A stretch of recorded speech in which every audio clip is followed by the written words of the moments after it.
Hi. Hi. A little slower on the startup today. My apologies. This lack of an hour is really fucking me up, I think.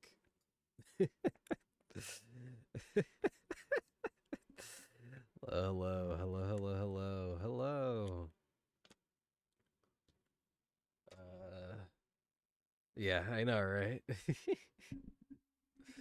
They're fine. I'm fine. Everything's fine. Of course, the day where I'm like, I'll start set up for stream late is the day where most of my things started to fuck up too. It was really fun. Also, sidebar, did you know that apparently the Minecraft music, at least on Spotify, is copyrighted? I learned that the hard way. Where is... There is...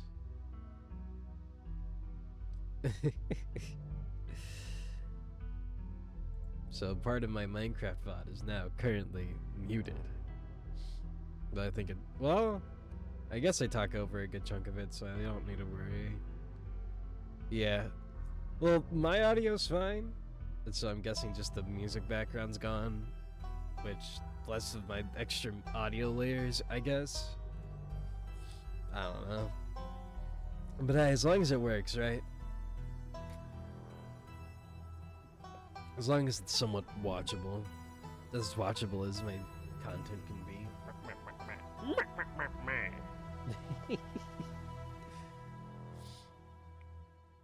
But we're back. We're almost done with current content. I think it's this and then one other chapter.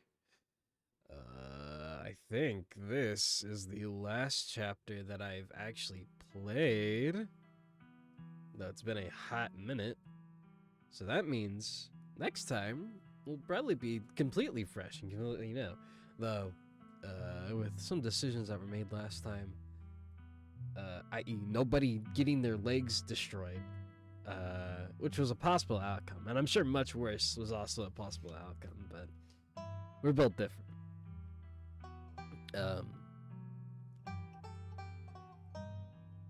But I'm sure some new stuff will happen this time around. What exactly?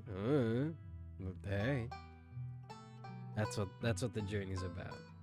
Let me turn down my heater real quick, as it is warming up my room at an extremely fast rate. That's good. Got my blankie. I got my water. I'm all cozy, man. I can't promise my reading skills will be all that good, because, you know. Jeez, a blankie and the heater? Yeah, dude. My office space only protects me from the elements with plywood and a thin layer of insulation. My ass is freezing 90% of the time. Or melting the other 10. I have no in between. There's no comfortable temperature in my office without me having some sort of air conditioning unit going on.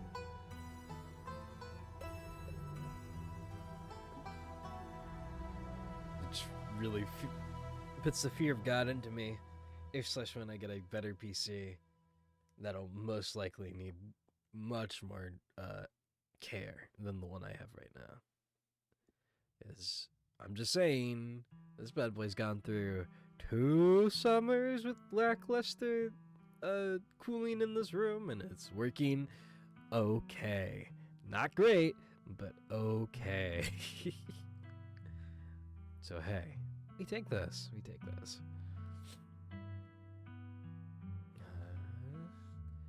Alright, I'm gonna get one more sippy before we get right into it. Last time... Oh wait, no. Never mind, they do a recap, so you don't have to worry. Okay, let's go. Say, please save your game now. Yeah, I already did. Would you like a recap of episode 3?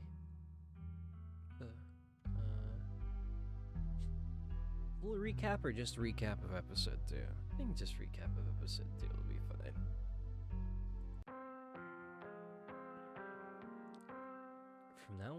From now on, you're back at the estate by bedtime. No more impromptu sleepovers.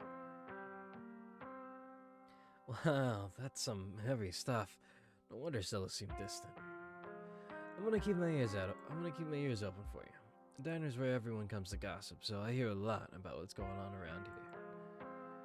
I'll let you know if anyone mentions those monsters or anything else strange or unusual.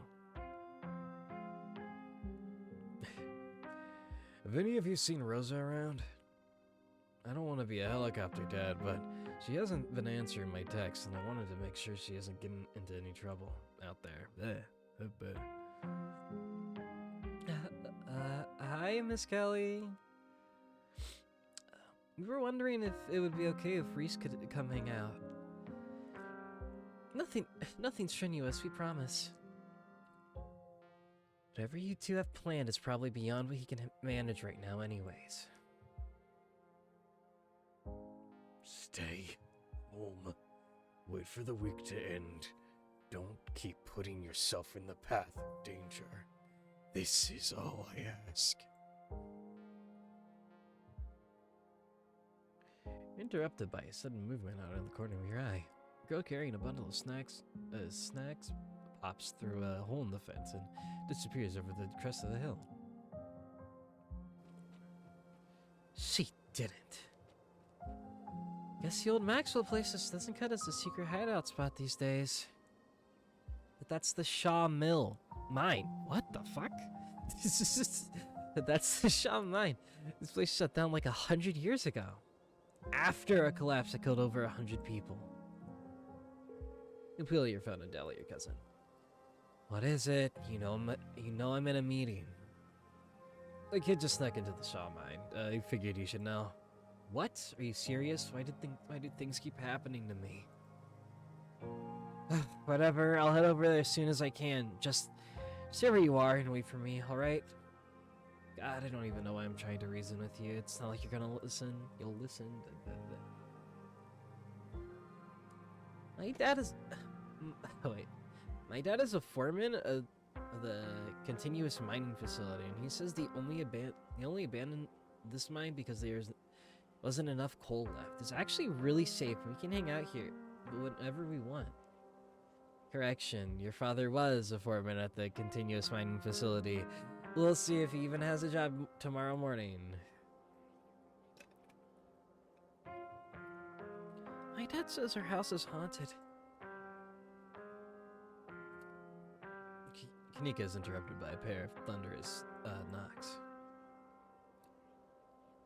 You turn as you see Becca and Alexis gone, and Rosalina anxiously hovering in front of a small tunnel in the cavern wall. She freezes as you notice her. There's something in the darkness before you that's much louder, though you don't hear it. You can feel it in your chest, like the deep growls of a predator. What do you think? What do you think you're doing? Get away from there.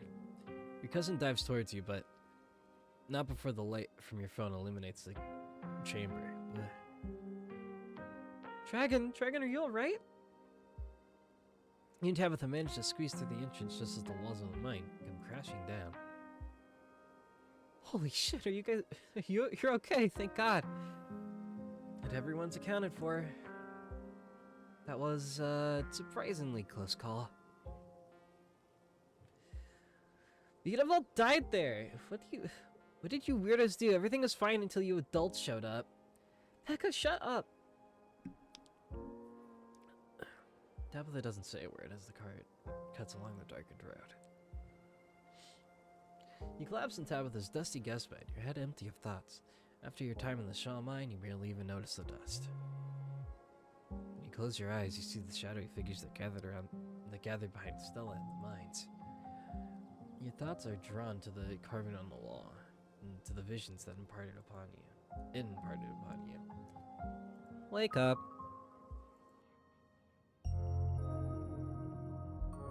Also, is the music overpowering me at all? I know we fidgeted with the game audio a bit last time.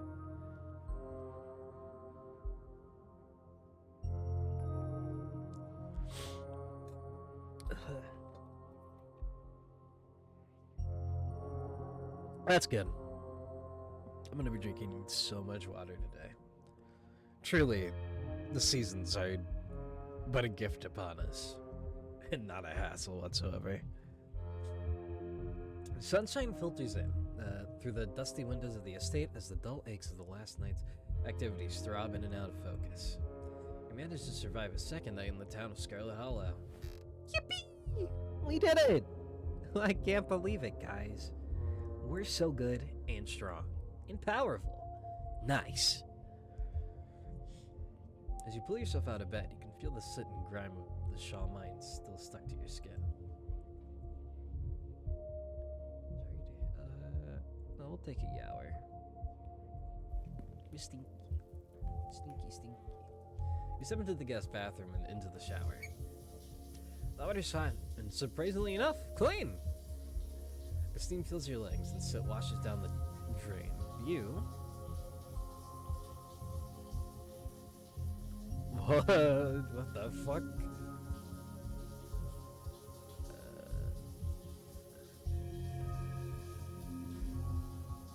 Think about someone special. Ah.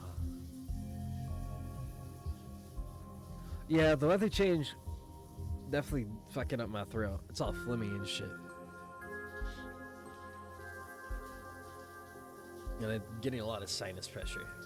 So, headaches are to come.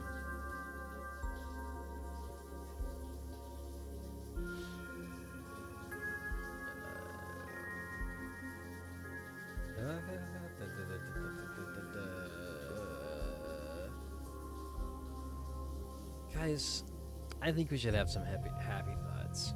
Think about someone special. Specifically, you think about shit. I thought it was gonna autofill for me. Now it's embarrassing.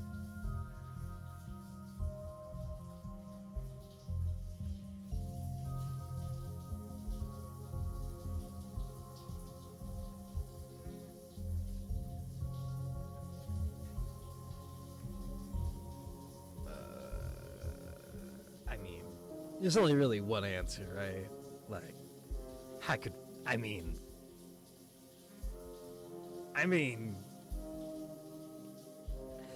you think about Stella, your intrepid cryptid hunting companion, and everything the two of you have been through since you got to town.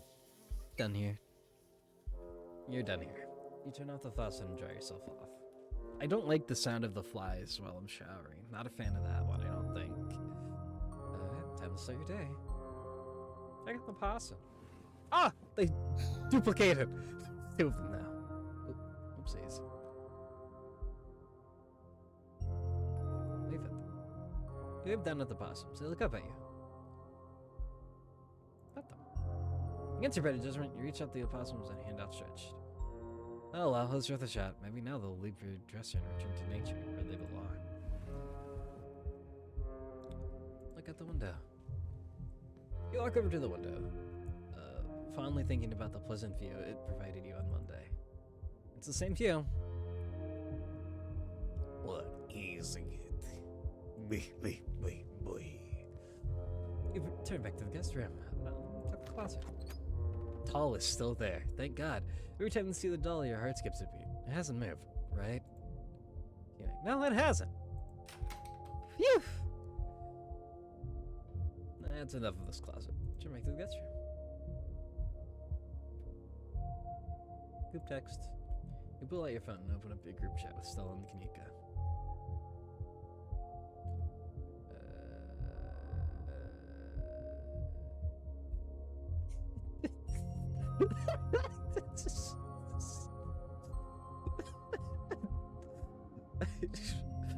Some of these options just make me think of the fucking.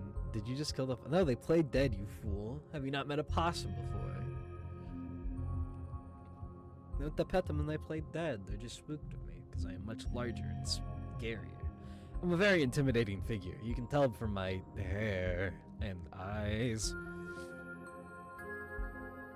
And apparently this character looks a lot like a Scarlet, which, you know, is hit or miss on what the fuck that could mean. Ugh.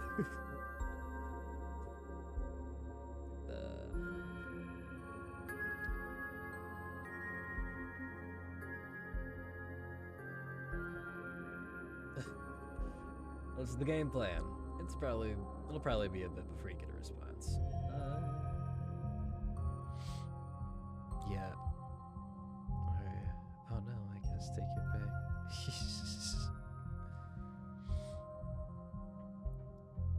pick. I do want to do a run where I just pick all the dialogue options that make me seem like a freak, just to see what the outcome is. What if I had to beat? I'm just checking in, you know. Really won't be able to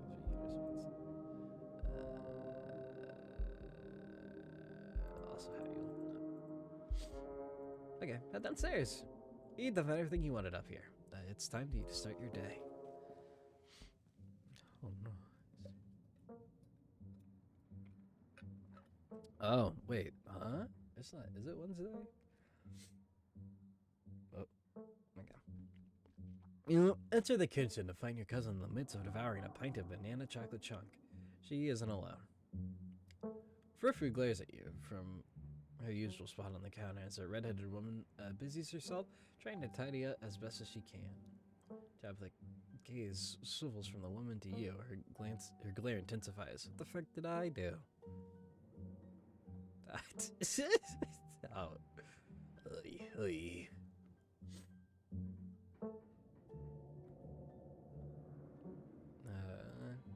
Hi, I'm Dragon.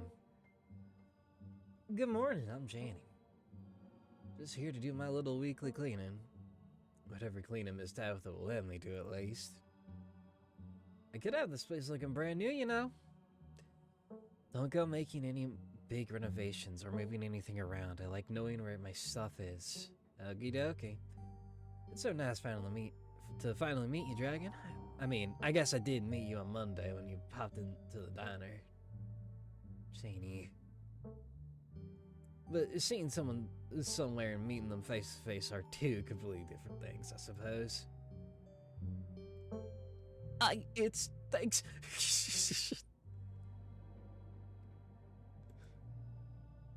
Thanks. All I'm trying to say is that it's wonderful to finally actually meet you, and I'm so happy part of the family is here to keep Miss Tabitha company. With what with everything that's Janie. Oh, I'm sorry, Miss Tabitha, I'm being too much again. Tabitha grumbles in acknowledgement.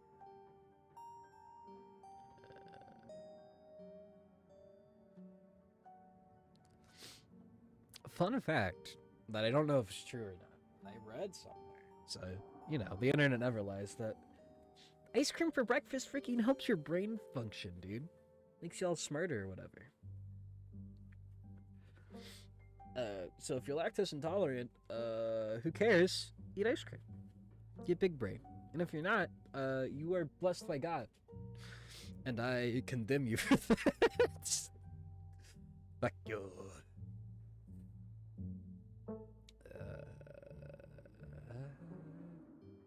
Hey, you cuz. Oh, we're having ice cream for breakfast? I'll have no sass from you today. There was a massive mine collapse on my property last night, and I can practically feel the whispers of unionization already. So I'm under a lot of stress right now, in case you hadn't put that together. There's no we here. This stuff is way too hard to get a hold of for me to share. What the hell? I think the end goal is to get ice cream from Tabitha. I think that's the shmiv.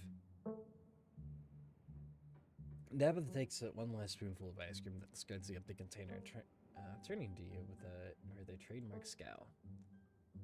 Let's get going. I have an errand to run in town, and every time I've left you here alone, something terrible ends up happening. So you're coming with me.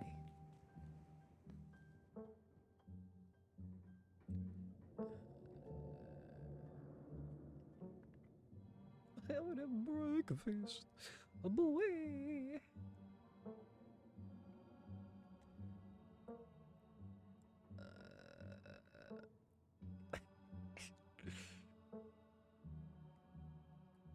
What if I do a little bit of lying? Truly, what is wrong if I do a little bit of lying? I don't know what exactly I would do if I lie, but I could lie. It could be right there. I mean, the option is here for a reason. I'll be out there in a couple minutes. I feel like shit from last night. I have to wrap up my morning routine. Look, I get it, but there's a lot on my plate today, and I want to spend some time with you before more things start piling on. I already waited long enough for you to get up. Janie, lock up when you leave, please, and don't go rearranging anything. I'll know. As you're ready to leave, Janie approaches from the far side of the kitchen. Tabitha remains between the two of you, impatiently tapping her foot.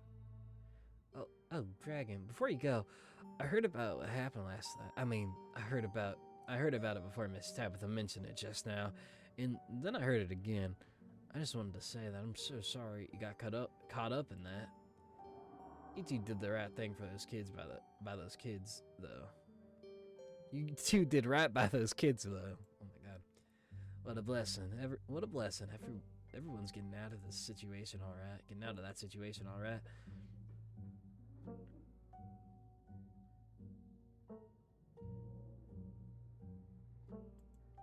You only come in once a week, right? What do you do with the rest of your time? Oh, our job's mostly weeding gardens, cleaning houses, watching kids, that sort of thing. My husband's a pastor, so a lot of my time's spent at the church and doing things for the community. Poor Daniel, he's been going absolutely stir crazy since we moved here. Of nobody really attending sermons. It'd probably do him a lot of good to talk to you, though. Talk to you through your worries. With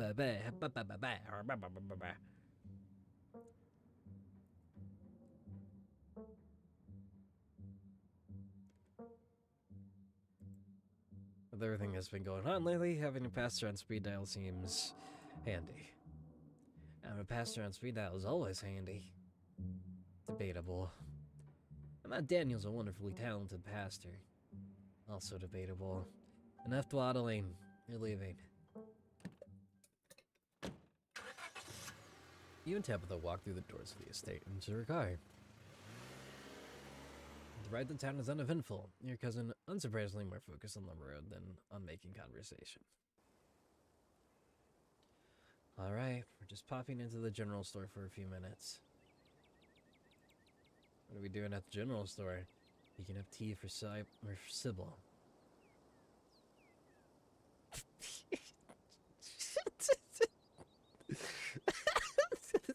The fucking creature. Oh, I get it. Picking up tea. Okay. Okay, I get it. Not sagely. You're not sagely.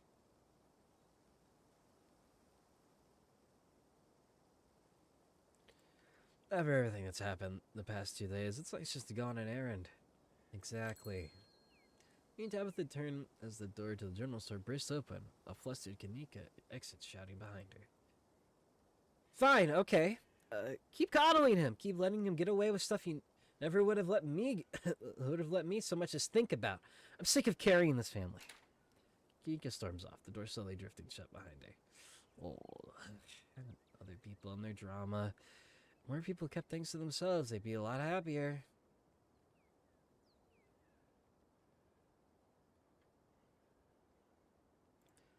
Out of curiosity, would you call yourself happy? Tabitha pulls back, surprised by your question. What did I just say? Yeah, I'm happy. Whatever. We're burning daylight, come on already. The bells of the general store chime as you cross the threshold. The smells of old wood and steamy herbal tea floods your senses, making you feel instantly at home.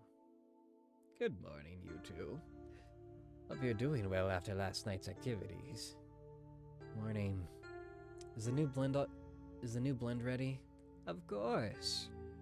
Dragon, if you'd like to keep Miles company, Tabitha and I will just be a minute.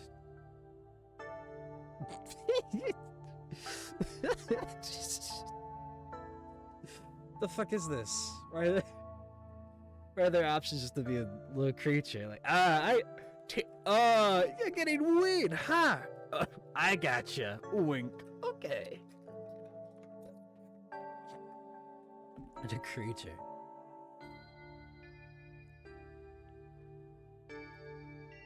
Is Kanika alright? Of course, she just needs time to cool down. Emotions are a little high considering everything that's happened yesterday. She'll settle down soon enough. I'm just glad both of my little ones made it out okay. Sybil's motions for Tabitha to follow. They both disappear into the tea room, closing the door behind them with a tinkling of the bells.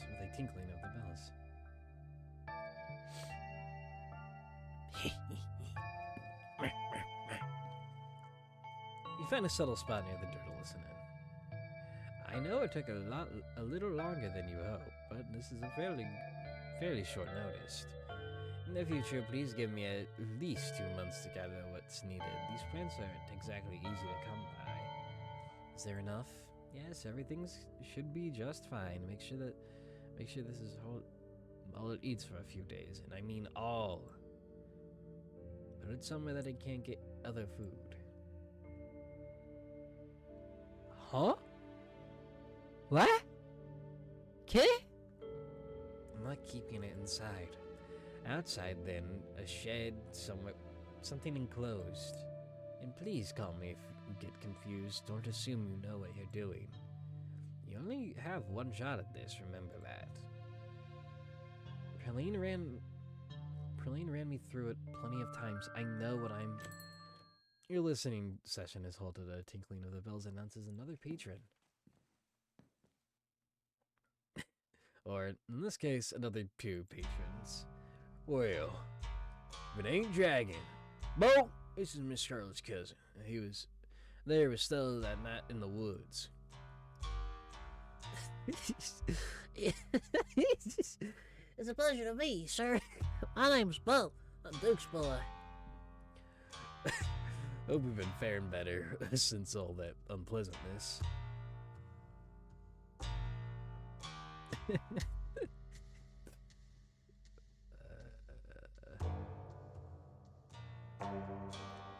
Have you been hanging in there? Are you hanging in there? Oh, I can't complain. I miss old Birdie, but there's nothing I can do for her now except protect the rest of my brood. Them things won't so much as step foot on my property. Now Bo and me watching the perimeter with our shotguns at the ready. You even set the missus up with her pistol. Good thing we was watching. Nearly caught Julius trying to make off with Big Birdie. So if he could have carried off a nearly 2,000-pound pumpkin on his own, I'd almost love to see him try.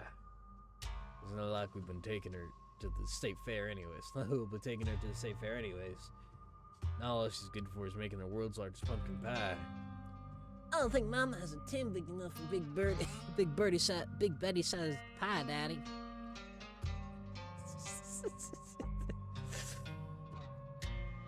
If you think about it, Nika's like red-pilled boomer, different Gravity Falls or Gravity Falls fame. Yeah, is that right? Is that, yeah?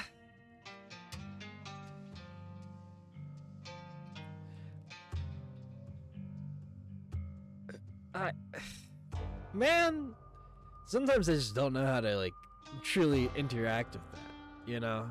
You say such like off-the-wall things that I kind of just recoil in my mind a bit. Like trying to figure out what the best like response to that other than just a yeah is. Like I want you to elaborate, but at the same time I'm afraid of what that could mean.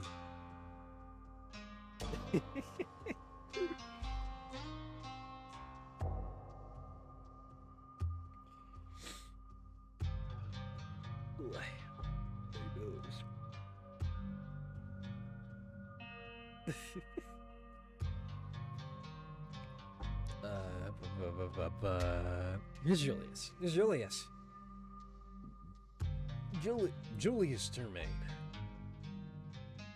He practically spits the name.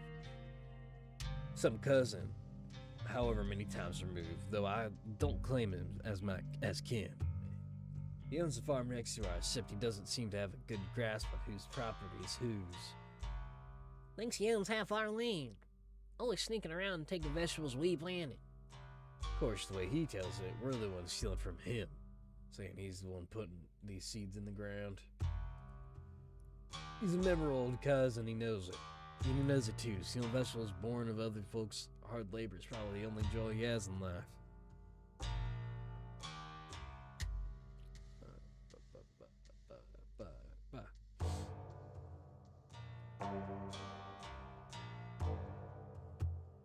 Have you seen any of those creatures around your farm? Yeah, we saw a few of those things. I got scared off before I started shooting. Before I could start shooting. Nice little buggers. We all been losing sleep, making sure we keep an eye on those things.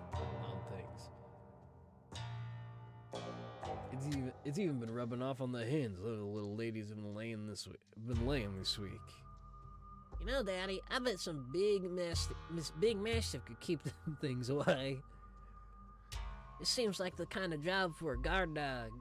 Now don't you start again. We ain't getting a dog. I got enough mouth.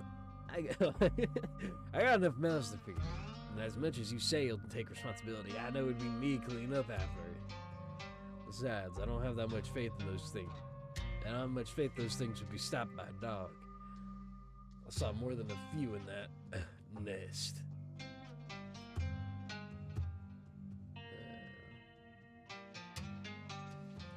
Nice seeing you, Dick. It was a pleasure running into you, Dragon, but we'd best get on with our shopping. Can't spend too long away from the farm. Well, with the little devils running around. Can't leave Mom all by herself up there for very long. You have a good one. Hope Scarlet Hollow treats you better from now on. It was nice meeting you, Dragon. Please tell Miss Scarlet I'm sorry about her mama. Yeah, okay. Whatever. Shuffle off into the aisles. Dabitha and Sybil are still in the tea room. Your phone buzzes. Oh my god, have I overslept? Still gotta make myself breakfast. Meet at the library after and figure out a plan? Then it buzzes again. Hey again, lol, if you wanna come over for breakfast, would honestly love to hang out. Then it buzzes yet again. Somebody was busy this morning. Saying the DMs are we? Smile. You wanna hang out before the library thing? I'm parked in the abandoned lot at the gas station. It's hard to miss. You have plenty of time before dinner at Reese's house. Ugh.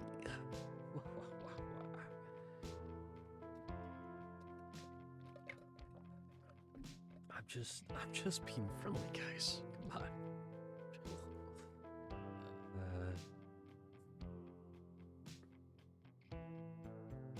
Hello. Hi, Rennie.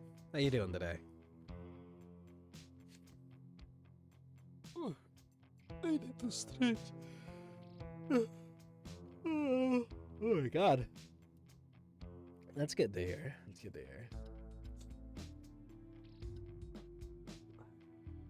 Let's have your busy doing stuff, so I hope your day goes well. I'm doing great. Well, as great as I can be with -1 hour of sleep and seasons change. Well, weather being how it is, I am doing the best I can. I'm very phlegmy. My nose is runny. But other than that, I'm doing fine. Things have been going swell. Just sleep an extra hour. I did. I literally did. I started preparing for stream like half an hour before it started because I was just eepy, dude. I was freaking tired, man. I was ready to sleep. But alas, here I am.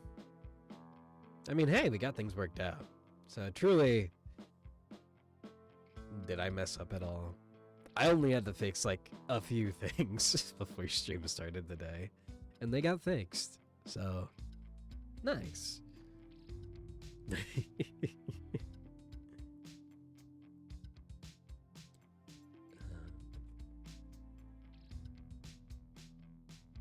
Have a good stream. We'll do. Have a good whatever you're doing. Have fun.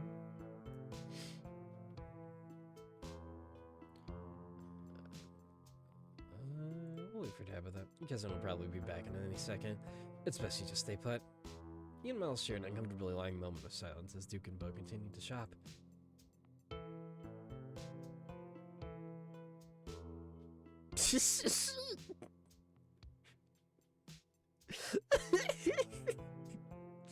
How your daily's going? This doesn't dignify your question with an answer.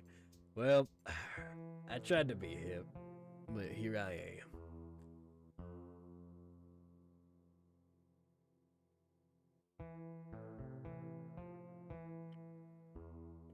I don't know how to talk to the youth, I've learned. I'll just read something. You pick up the closest object, the sleeve of donuts. You pretend to be engrossed by the nutrition information. 10 milligrams of cholesterol proof.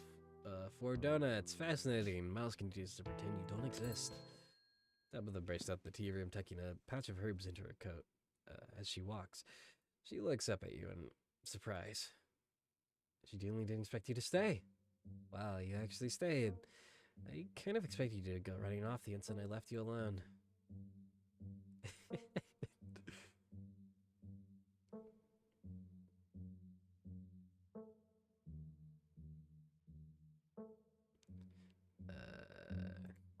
And miss out on cousin bonding time? Tabitha sighs. If calling this cousin bonding time is what takes you to get it takes to get you to stay out of trouble, sure. We got a couple hours to spare. I'll pick us up some sodas and we can get out of here. I don't like lingering where just anyone could walk up and start talking to me. Tabitha leaves the store, motioning for you to follow. Okay. Tabitha steps in front of a small house on a quiet hill just off Main Street. Scarlet's own most of the houses here. We rent them out to employees, just more convenient, you know?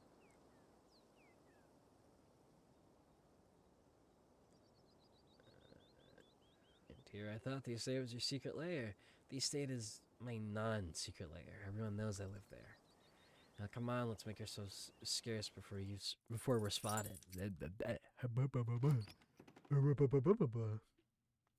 Your cousin pulls out a heavy set of keys from her pocket. She picks up one marked with a bright stripe of green tape and unlocks the door.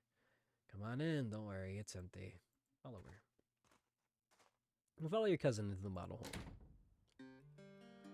This place is so nice. What the fuck? We haven't rented this one out for years. I come here to get away from it all. Does that make sense? It's kind of like a vacation home, but I don't have to travel. Anyway, make yourself comfortable and have a soda.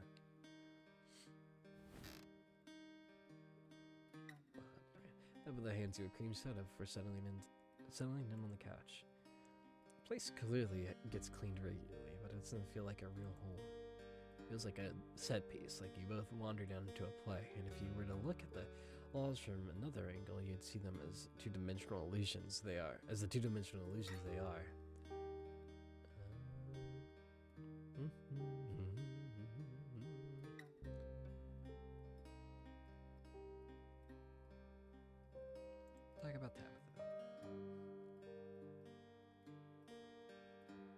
Yeah.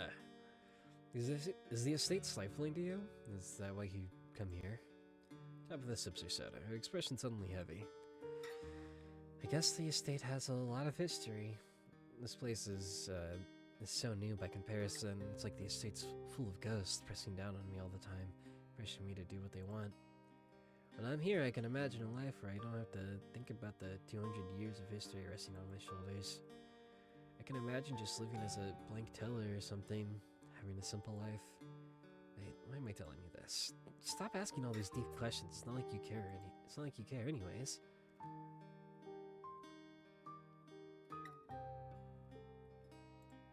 I care, Tabitha. You shouldn't. You don't even know me.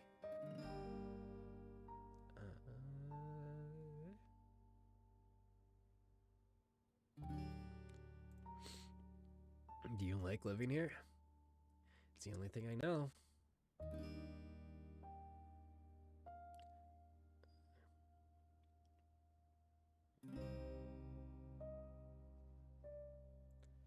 I mean, you visited other places, right? I've seen the glowing rock mug in the kitchen. Wait, what? Oh, that must be one of Janie's. She's always saying we didn't have enough cups. There are 3 cups. There are 3 cups. That's plenty. One for me, one for Perlane, and one for the occasional guest. Janie said her husband has a ton of dumb little souvenir mugs from his travels. Not that I asked. She just tells me stuff about her family. Anyways, she said that they have spare mugs, or they have mugs to spare, if I needed her charity. I guess I guess she must have snuck a few in under my nose. I'll have to remember to toss it when I get back. Anyways, to answer your question, no, I don't travel. Too much to do. Sure, I'd like to see the Outer Banks one day, but I'm the head of a company, and it's not like anyone can cover for me.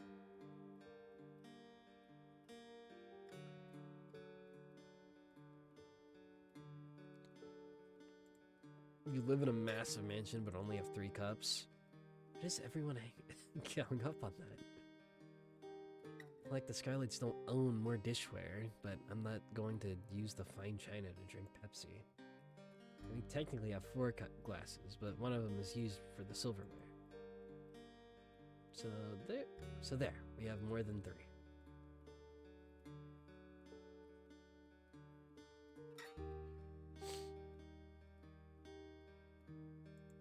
Janie seems like a busybody, right?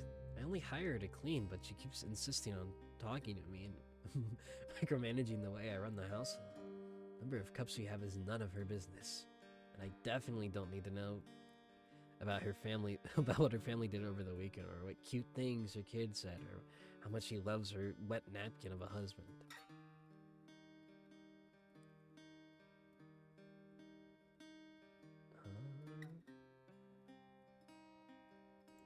Maybe when the week's over, we can go to the beach together. Maybe. My rigs never really ends, though.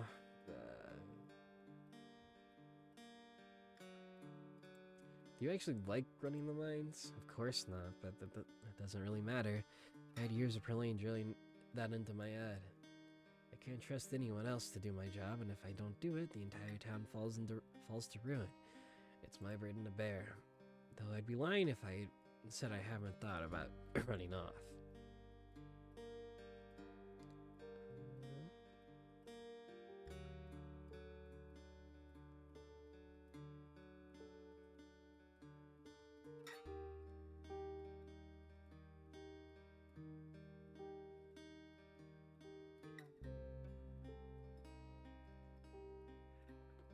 What would you want to do if you weren't here? Honestly, I wasn't joking when I said I could imagine living as a bank teller. My entire life has been defined by my obligations. I like nothing more than to just go somewhere, do a task, and go home. Not that it matters, I am here, and my life is defined by those obligations. Dreaming about some other life only makes the one I have more difficult. Fuck. You try some of the tea that you picked up? It smells nice. Nope, it's sleepy time tea. You don't want to drink it in the middle of the day. Okay.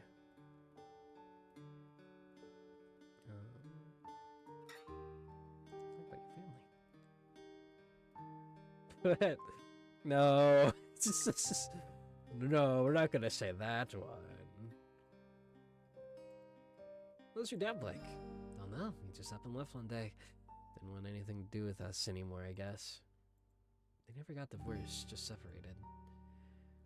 He probably couldn't be bothered to fill out any paperwork, especially considering he would lose any and all claims to the Scarlet fortune if they divorced. And he'd have he'd have child support for a kid he couldn't be bothered to call on her birthday. Yikes. Yikes.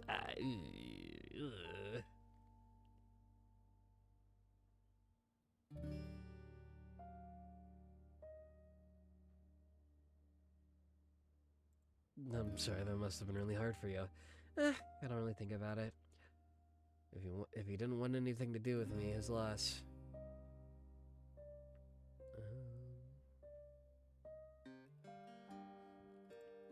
What's Perlin like?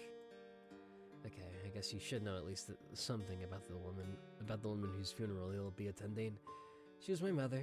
She was your mother's twin sister. Fraternal. Fraternal, they didn't look alike.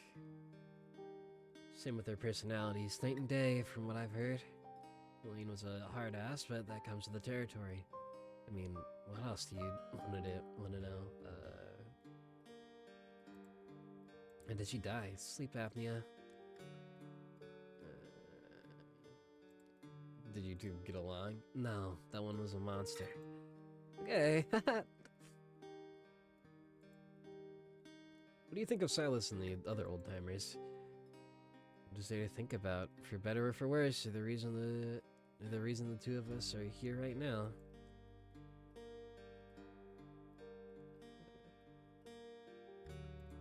Can you tell me about any other family members?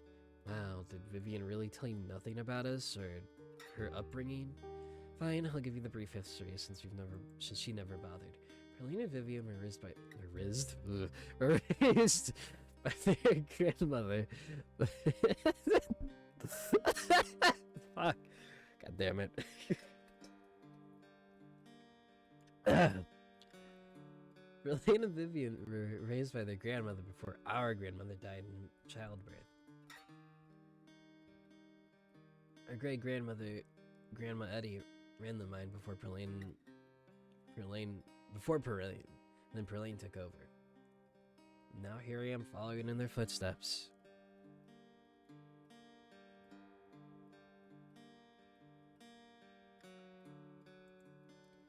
How's Grandma Eddie like? Did you know her?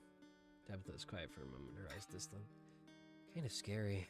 Her voice is quiet. She takes another sip of her cream soda. A matriarchal mining company seems unusual. What was it you said about the other day? Hashtag girl boss. Fuck.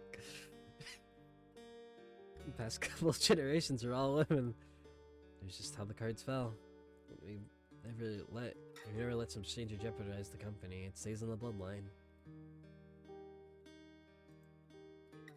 What happened to the rest of the family? Silas had a lot of kids. I read about him in the library yesterday. What am I, an encyclopedia? We have documents on this stuff in some kind of fancy family tree somewhere in the estate. I don't have any of them memorized. No. Like drinking cream soda. I've said it like 5 times. This guy isn't freaking paying attention. What the hell?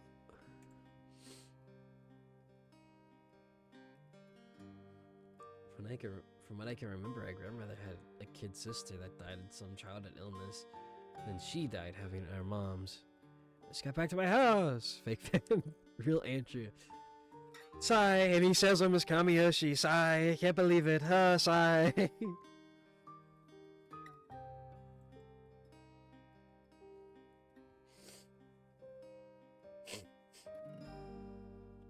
I think Grandma Eddie had some brothers, but I vaguely recall something about them fighting in World War II. One way or another, they clearly didn't stick around. As for anyone who came before the turn of the 20th century, damned if I know, that's ancient history.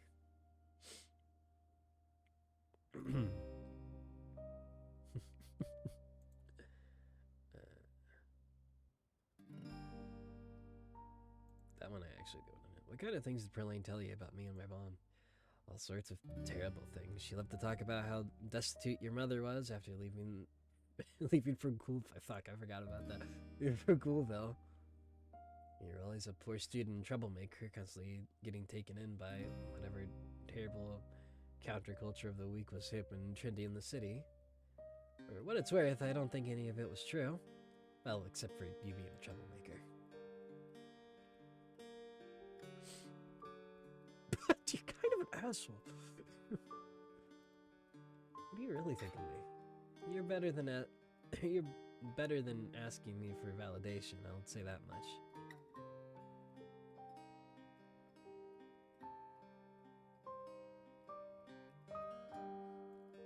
You're a better person than you let on. Thanks for the vote of confidence.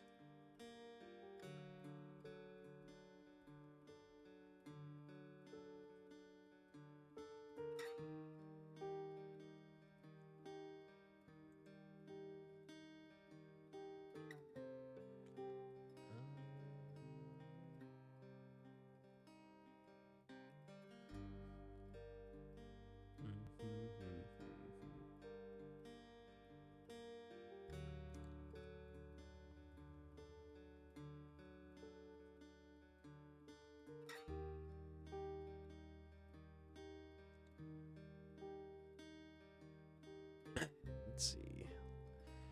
I don't know. Well, okay, let's just ask him. I'm supposed to have dinner at Reese's place. Do you know him? Reese? Yeah, the dude who used to hang out with Kanika and Stella. I kind of remember him. Quiet. Smelled kind of weird. Stopped coming to school at one point. I guess he got sick or something. I know his mom better than I know him. She's been everybody's doctor for as long as I can remember. She's intimidating. I always liked that about her. She's intimidating. I always liked that about her. Guess that's not hereditary, though. Reese always seemed like a bit of a wet blanket to me. I know I've already asked, but can you tell me what's the deal with you and Stella? With you and Stella now that we're hanging out? Oh my god.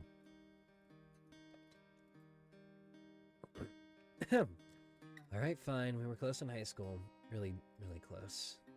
We'd have sleepovers a few nights a week, spend all night watching monster movies and eating chips and... Anyways, Perlane didn't like her. I always have to lie and say I was going over to their place to study.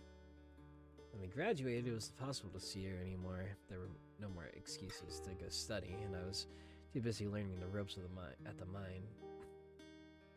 Elaine made sure every waking minute was occupied. I didn't have any time for friends. But I never needed friends before meeting Stella, so it was easy enough to slip back into the mindset and try to move on. Are you afraid that you still have feelings for her? Why else would you work so hard to keep her at arm's length? Something like that, yeah. Better for both of us that way. Yikes! Yikes!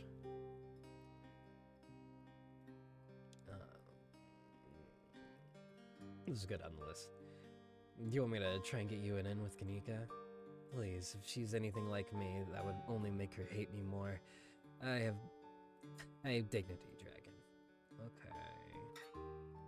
Okay. You got some harsh things to say about Oscar last night. Do you really believe what you said? I do. Some people shouldn't have kids. What the fuck?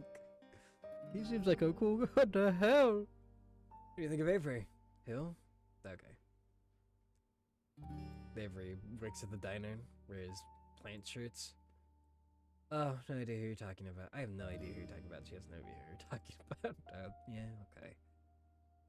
What's going on with Wayne? He's been following me. I think there's something wrong with him. Wayne? As in Sam Wayne? I don't know who you think is following you, but it can't be him. Perlane sent him packing. Sorry, it's a bit of a sore spot for me. I'd rather not talk about it.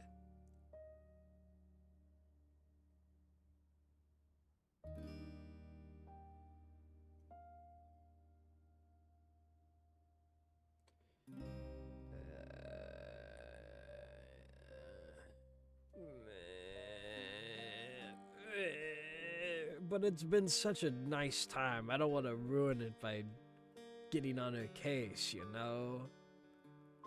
It's been such a alright time comparatively to every other time we've interacted. I don't want to get on her case, you know?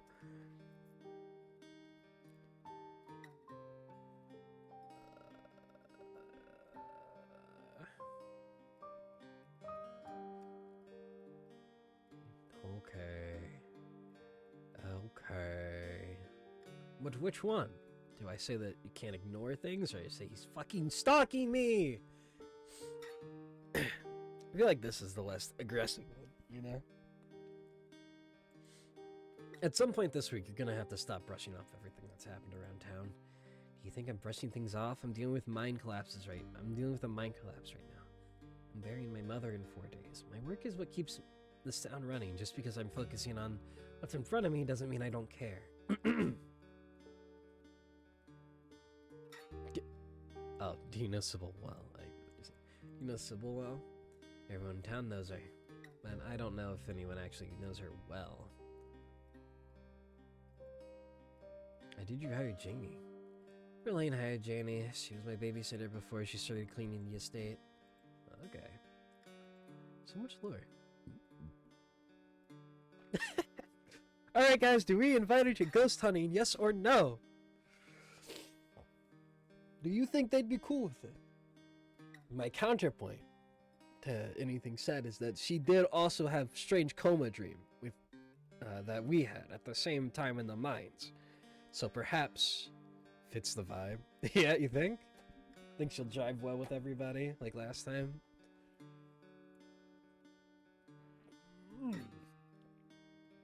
Sure. Are you coming to the ghost hunting with us tonight? Is that actually happening? Stella will be there, but so will Kanika. I doubt she'd be thrilled to see me again, but there's no point in arguing with you. If you're gonna get up to any paranormal stuff, I'd rather be there to save your skin. If it gets hairy, count me in. Yippee!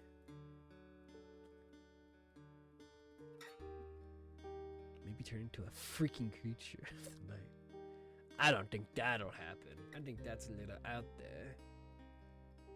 She actually agreed, to be honest. That's what having cousin bonding time does.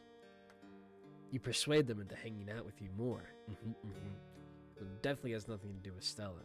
That's gonna be really awkward when I inevitably slip in. Yikes.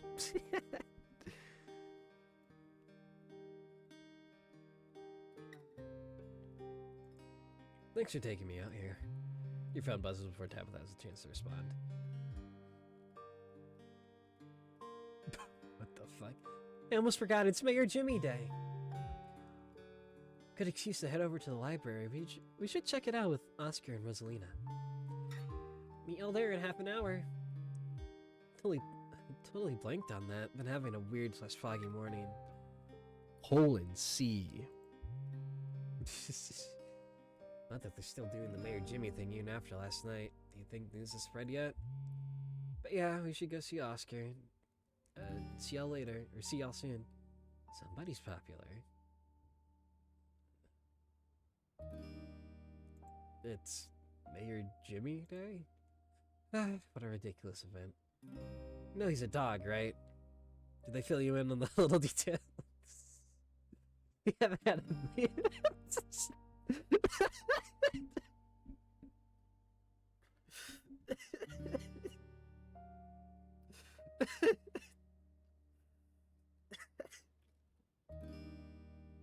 Love that. Dog mayor. Yippee! We haven't had a human mayor in Scarlet Hollow since the early 1900s. We've been a dog mayor town since then. Tabitha takes another sip of her soda, smirking. Everyone knows it's our family that holds the power in this town. Still, sounds like it could be kind of fun. Even I can admit it's funny watching everyone fawning over the little guy and his mayor get up. And if Stella's gonna be there, yeah, count me in. We can finish our sodas and head over. Yippee! Spend some quality time with that. I can fix her. That's the best achievement I've seen all day. Yippee!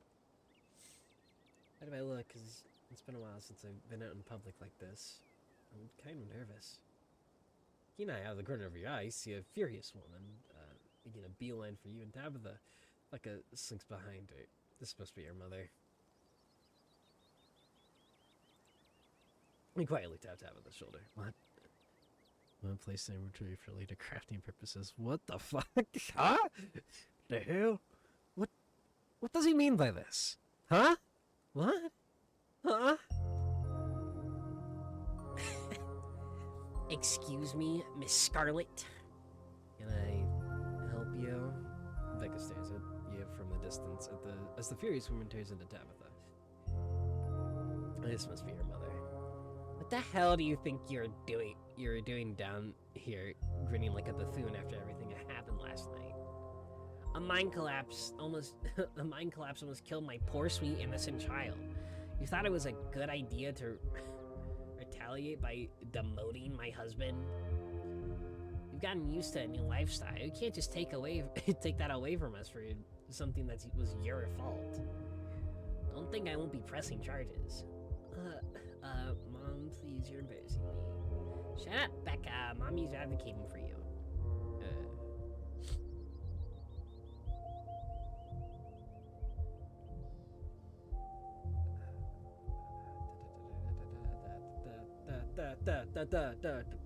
Jump in. Fuck this lady. I don't like her. Your husband told your daughter it was safe to go into the mines. Of course he was demoted. Right here. Even if he did, it wouldn't have mattered if the entrance to the mine was actually secured. There'll be hell to pay, Tabitha Scarlet. What legal grounds do you think you even have? There are signs that place was boarded. The signs that place was boarded up. Did my legal duty, and you don't have the leg to stand on. So don't try and threaten me. Can we just go, please? If I were you, I'd listen to your brat. You ever heard the last from us? You'll see. Guys, I'm gonna say it. I think that lady was a freaking Karen. What the hell? The woman storms off as quickly as she stormed in. Becca follows at a distance. God damn it, she's right. You can't just hang out around town the day after something like that happened. It doesn't look right. I should be up there, even if it's just overseeing what's going on. I'm supposed to run this place. I gotta get my head in the game. I can't slip up like this again. Over the size straightening up. Her scowl returns. She had trouble. I'll see you at the library tonight. Your cousin turns and heads back to her car, leaving you alone on Main Street. Go to the library. Hello, Lala. Hello.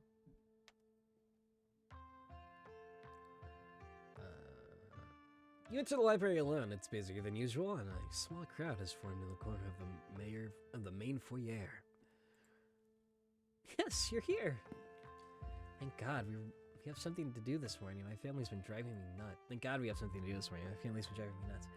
Yes, the whole gang's here. I've been waiting to introduce Dragon to the mayor for like the entire time I've known him. It'll be worth it. Trust us. All right, shall we?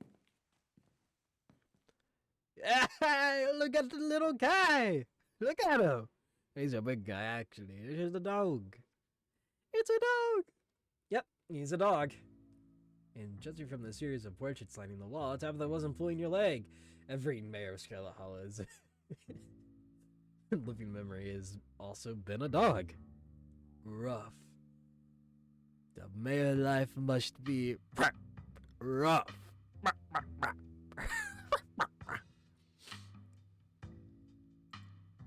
You can tell this dog is the mayor from his little sash and his fancy top hat. There's a regal air about him, almost as if he knows the position of authority he's been elected to. You haven't met the serious man by his side, but you have to assume that he's the mayor's handler. The mayor's little nose starts twitching as you approach. His doggy eyes shine with curious intensity. He knows you have something. Guys, it's time. Chekhov's peanut.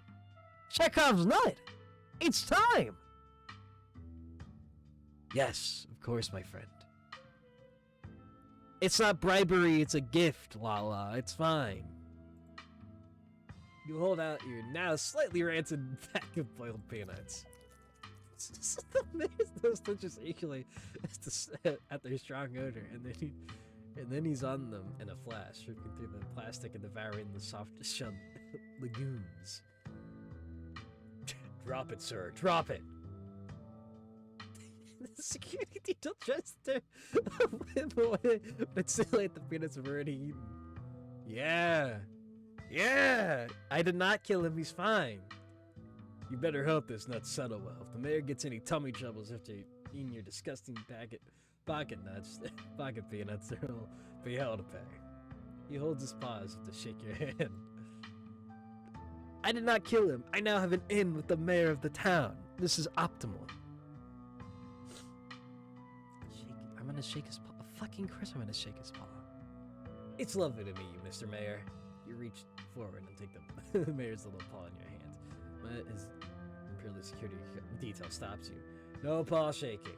Only head pats and ear scratches allowed. Is he just the cutest? It's the best part of living in Scarlet Hollow, besides the nature. And all my friends, and Winnie's biscuits. And all my friends, and Winnie's biscuits. Oh, and the close-knit small-town community, of course. But having my dog mayor is a close fifth, no contest. All right, you've had your turn with the mayor. Now move along, keep the line going. Selling Kaneko quickly shuffle out of the room ahead of you. We need to follow. This is so best. Probably the best part of the game, honestly. Peaks here. TBH. Looks like everyone else is already talking to Oscar in the next room.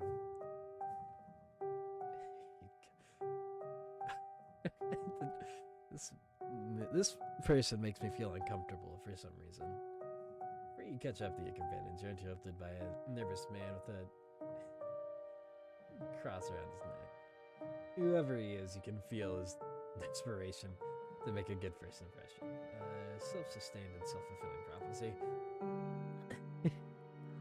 I'm Pastor Daniel. I take it you're Dragon? Everybody's been buzzing about you. I'm so sorry about your aunt, but I'm sure she's in a better place now. I don't think the voice helps, actually. I'll be right back. I'm gonna go get more water. And perhaps, maybe something to munch on. Don't be too lonely while I'm gone, okay?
Hi, I'm back.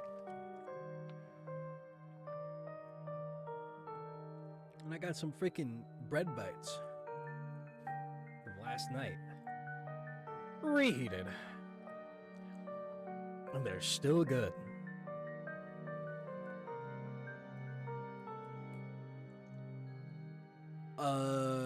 The screen said be right back. Of course I was coming back. I've put a bread bites. I don't think you should be saying those things. Where's my blankie? I love my blankie! It fell. Wah.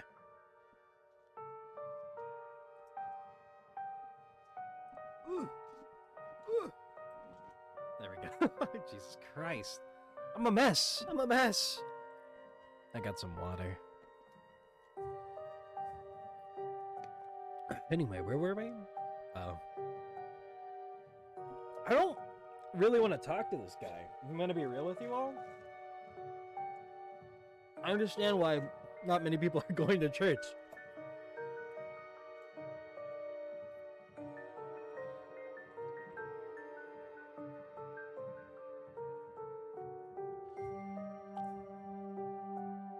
He does look nasty.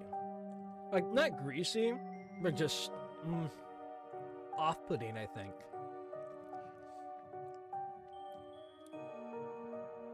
I truly think that it's like the little shine in his eye that kind of makes it feel weird. You got the pain face. It's not the love. Man. Hey, man. Hey, to each their own, I guess. You know? To each their own.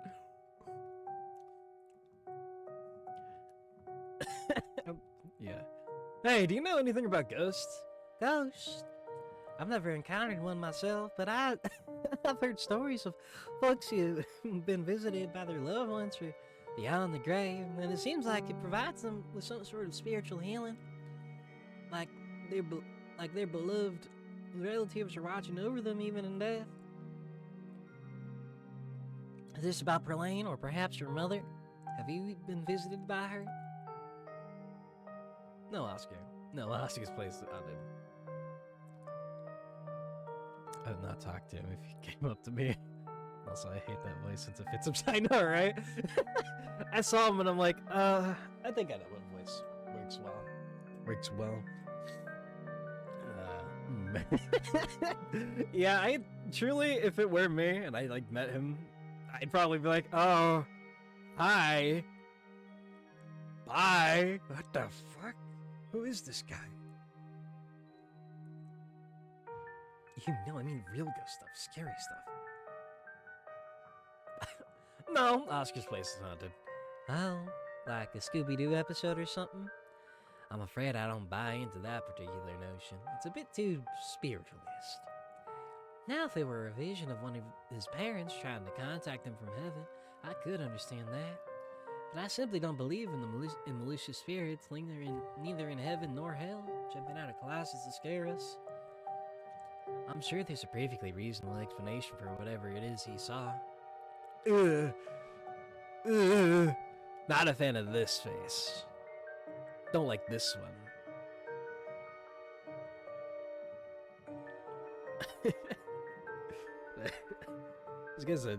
This guy is strange. I don't like him.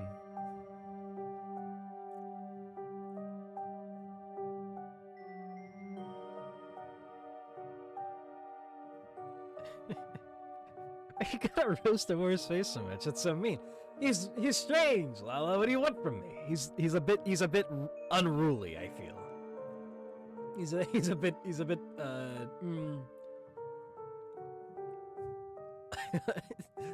he just feels uncanny. His skin definitely loose. Maybe a creature of the night. Body crafted of clay. This time, I may believe you actually. This one might for this guy it might work, yeah.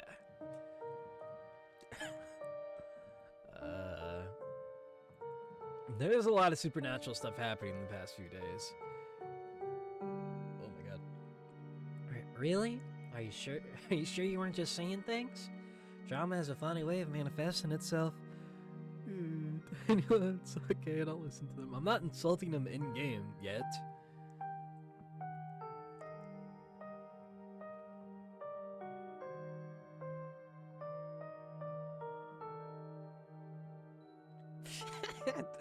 Yeah, fuck it. Let's make it awkward. You mentioned Perlane's in a better place earlier. Let's not kid ourselves. We both know Perlane's in hell.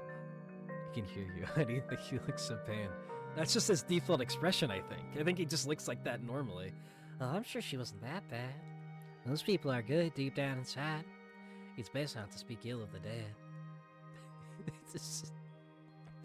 Yeah, I think his expression is pained just by default. He's a bit strange, I think.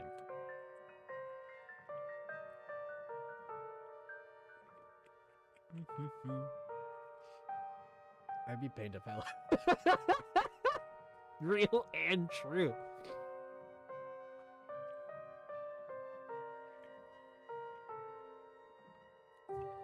He's a certain coded. I just can't put my finger on it. Maybe clay coded. Golem coded? I think he's golem coded. Is how I describe him.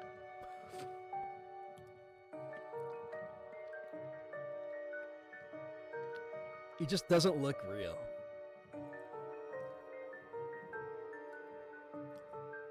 Like in regards to everybody else in here. Like even Wayne looks a little more normal build than he does, TBH. And he has a bag over his head and is bleeding, I think.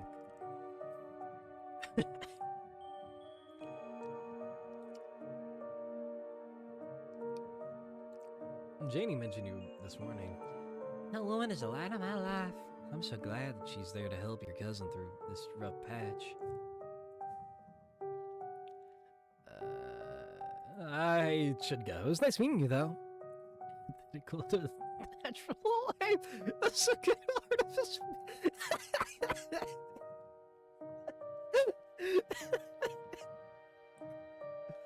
Of course, and if you find yourself in need of counseling or spiritual guidance, you know where to find me. Thanks for the offer, but I'm fine. That sounds lovely. Thank you. Really? Oh, that's great. Now I gave him false hope. No, I actually feel bad.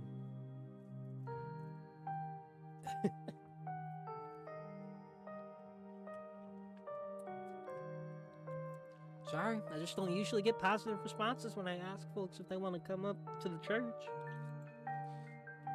Anytime that works for you, just swing by. I'm sure I'll be around. It was lovely meeting you, and you have a blessed day, Dragon. I am leading him on. I feel a little bad. But he's a strange homunculus creature. The fact I can't see his teeth makes it's a real uncanny valley. Maybe that's what it is. Maybe it's the lack of teeth. No, because he showed his teeth when he smiled that one time, and I did not like it. That was not okay. Pastor leaves you and joins the line to see the mayor. Nothing to do now but catch up with your companions. Go after them.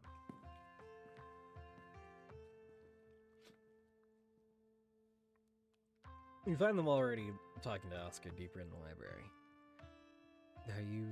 Are you sure we can't just get it over with while the sun is up? I don't know if I can handle getting scared shitless in the dark 2 nights in a row.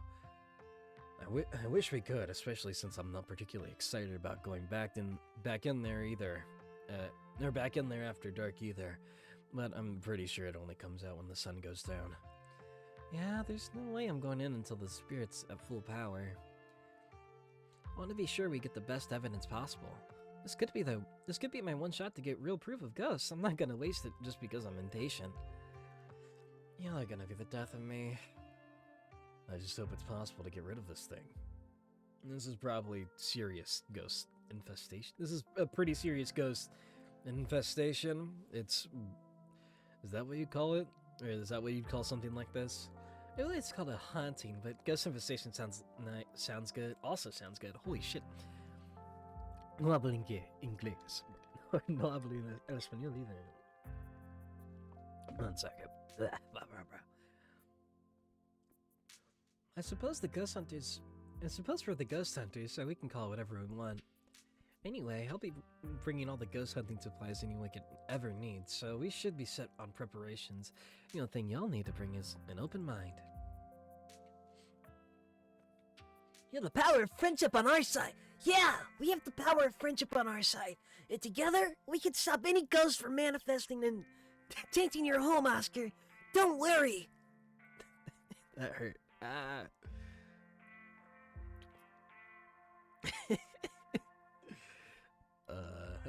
Anyways, I still don't think ghosts are real. I'm trying to get complete about the ghost hunting thing. Don't worry, Oscar will fix this. Thank you, Mr. Protagonist. I'm mere 1% of his VA power. Shut the fuck up, shut the fuck up, shut the fuck up, shut the fuck up, shut the fuck up, shut the fuck up. Shut up! Shut up, shut up, shut up! I did it as a bit. As a bit. I saw power of friendship and my brain latched onto it. What do you want from me? Don't expect to hear that voice ever again! Unless... I had to blow my nose.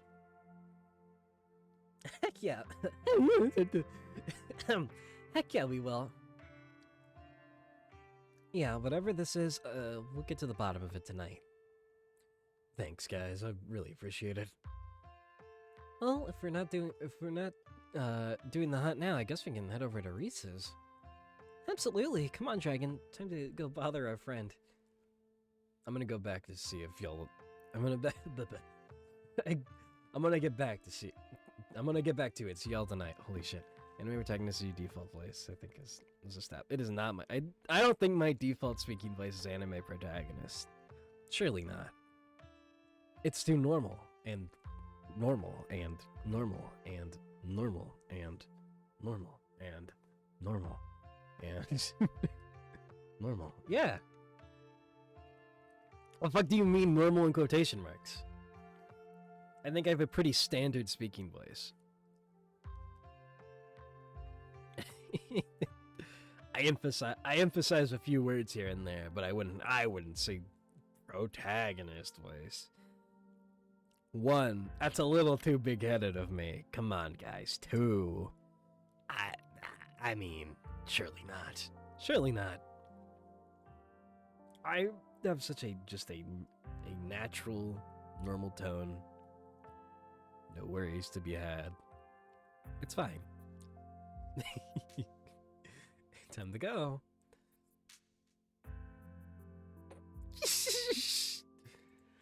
So, I finally met Pastor Daniel. Oh, it was only a matter of time until he tried to pull you aside about grief counseling. When my dad died, I had to ban him from the general store for a week. He wouldn't stop leaving these little pamphlets on the at the checkout. I don't know where he finds so many.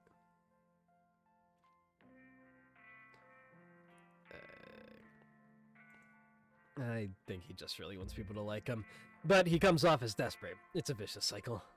Aw, when you put it like that, his whole situation is kind of sad. Even if that's the case, it doesn't mean I have to like him. Whatever his deal is, goes a step beyond trying too hard to get people to like him. That man was grinning through all of my dad's funeral. He's not normal. What the fuck? Creature. Reach! Pamphletry. Pamphletry. These things don't grow on trees, you know. Actually.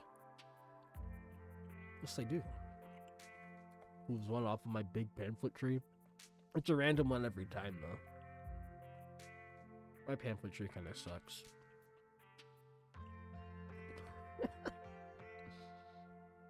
Future coded. Perhaps even a ghoul or ghost.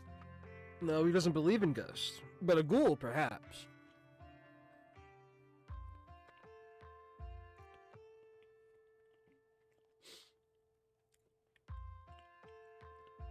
Sorry, I was eating. And I don't mean that in a stigmatizing mental illness kind of way. There's just this little siren that goes off every time I see him that tells me to get away from him. Real and true. That's exactly how I'd describe it too. The whole town feels the same way now that I think about it. He must be pretty lonely. You can look for friends somewhere else.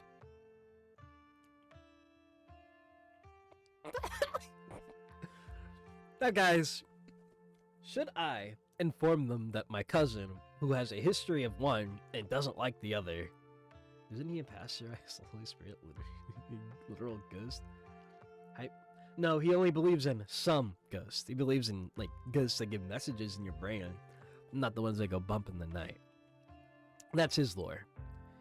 Which only furthers evidence that he's not a real person, because that's kind of crazy and stupid, I think.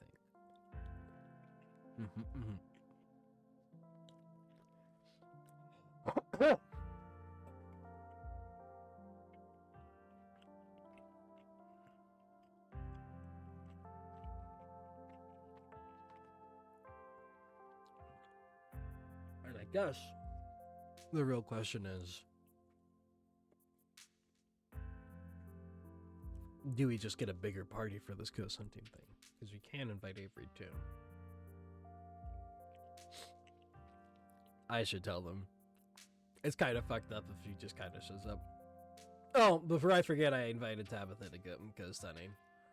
I still don't get what you see in her, but I don't think I ever will, but I guess she's your family. I thought she was pretty helpful at the mines last night. I mean, I guess. Good call, Dragon. I can't wait to hang out with her more. Kanika sighs. More the merrier, surely. Truly, it's a ghost hunting trip. And if anything bad happens, that's more bodies for me than trying to scramble to save. Ha ha ha ha. Ha ha ha ha. Ha ha ha. Ah. It doesn't matter, though. Dragon's already invited her, so I guess we'll just have to see what happens. If we're lucky, she'll be too busy at the mines to even show. Don't say that, Neeks. If we're lucky, she will show, and the two of you will finally get along. What about inviting Avery? Oh yeah, totally. I don't know why I hadn't thought of that. I'm sure they'd get a hoot out of it. Yeah, I can't say I mind having a calming presence with us tonight. We won't be much help to Oscar if we start jumping at our own shadow. Cool, I'll text him on the way over to Reese's. We're heading to Reese's. It's time to meet the third in this trio. Right, shall we head out? Eating another thing, 1 second.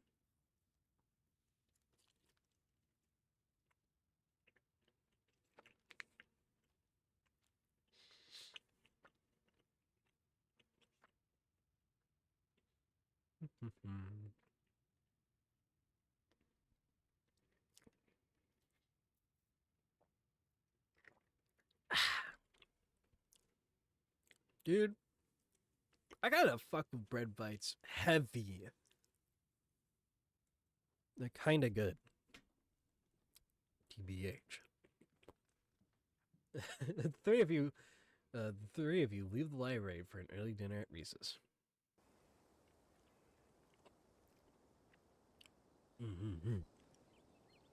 Real Andrew. You once again find yourself in front of Reese's house. Cold hesitation grips you as the building looms over the hilltop. Though it's only early afternoon, it feels much later. The sun's already sinking behind the tall mountains that surround Scarlet Hollow. We're a little early. What if Dr. Kelly yells at us? There's no such thing as early when you're hanging out with friends. That's just extra time you get to spend together. Okay, but what if she yells at us? It's too late. The door swings open. Hey, Reese! Oh my god, dude, it's been ages. You must be Dragon, right? I heard a lot about you. Silla's been relentless about making sure I get all the Dragon updates. Are they here already? I knew you'd show up early, Stella, and I knew you'd probably want to help me cook, too. What can I say? I make an excellent sous chef. The house feels cold. Not only is there odd chill in the air, but the building itself feels too sterile. Uncomfortably tidy, to the point where you're nervous to touch anything. If it weren't for the aroma of the... Oh my god. If it weren't for the aroma of the store-bought dinner rolls baking in the oven, and the unsettling artwork hanging on the walls, you'd be half convinced you wandered into a real estate showing. So how can I lend a hand? By sitting down at the table and not puttering around in my kitchen. I made sure everything was. I made sure everything was done well in advance. The only thing left are the dinner rolls, which shouldn't be long. Then we have a quick dinner, and you leave my house and get about your business. But I was kind of hoping to see Reese's new art. We still have we still have time now, right? You aren't seriously considering subjecting your friends to your disaster of a room, are you? It's not that bad. You can still see the floor.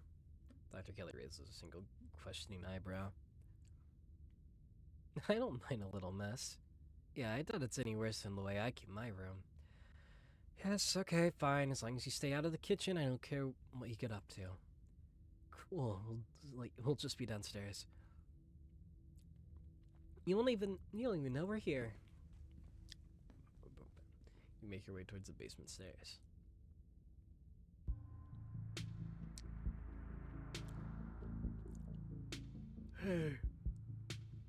Hey guys, what the hell is that back there?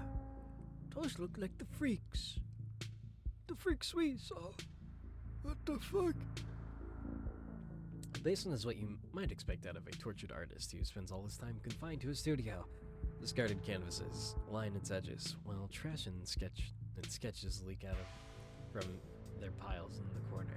In the corner of the room, behind the bare cement floor, ghoulish faces cut the walls in paint, staring out at the creator. This guy's clearly a creature of the night. We're in league with one. Maybe. He's an artist. And you know how artists are. Am I right, guys? Your mom is so scary. She can be a little intense, kind of overprotective, which I guess makes sense. Yeah, right, thanks. Anyways, make yourselves comfortable. You'll have to forgive the mess. I've been distracted lately. Haven't been cleaning much. I'm not gonna be I won't be an asshole yet.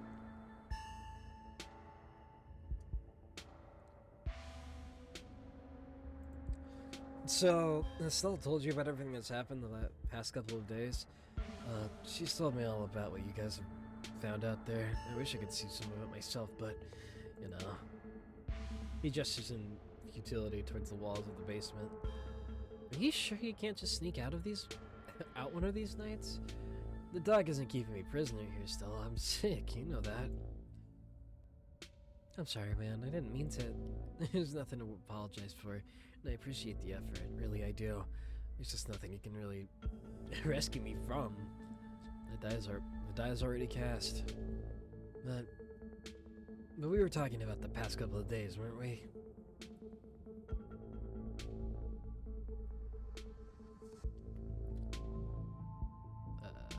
Yeah. Do you have any thoughts on the ditchlings we've been seeing? Yeah, they've been coming up to my window at night. Oh, what the fuck? Wait, really? Is this why you texted me that they looked like something out of your nightmares? Yeah, oh my god. Yeah, I thought I was hallucinating. I hadn't put much thought into it. I hadn't put it together that we might have been seeing the same thing until just now. I've been sketching them actually. Tell me what you think.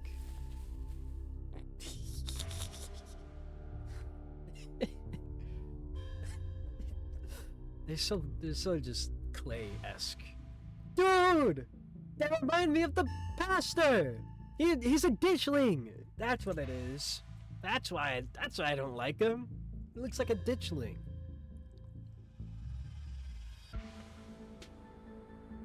I think I hit the nail on the head with this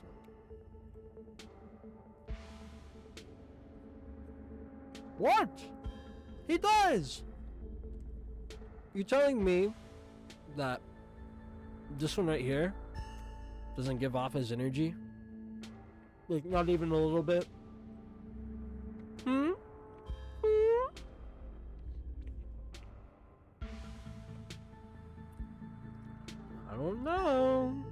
Self-portrait. Well, Pastor didn't draw that. And Reese looks normal. This might be a little,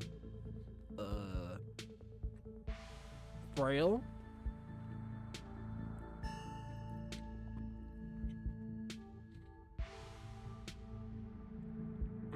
Sorry, I'm eating another bread bite.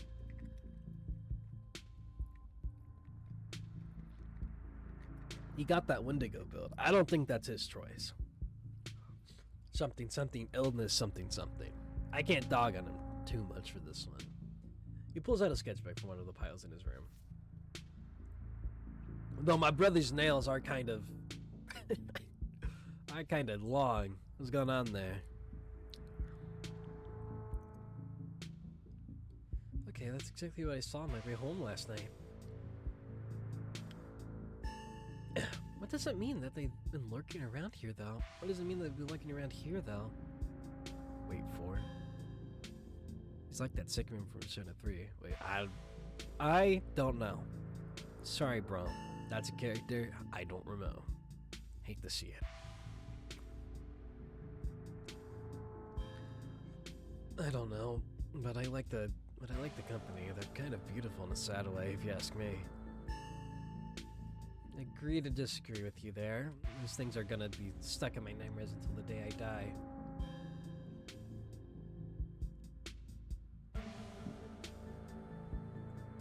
What do you think's going on with Wayne? Who? You know, the guy who's been following Dragon around, being all ominous. Oh yeah, that slasher creep. I appreciate the classic Jason vibe he has going on. Here's hoping he doesn't live up to the look, for all our sakes. You think the town is doomed? I think everything's probably doomed at some point, but I guess that's answering a different question. Do you think the town of Scarlet Hollow's on the brink of collapse? Probably not.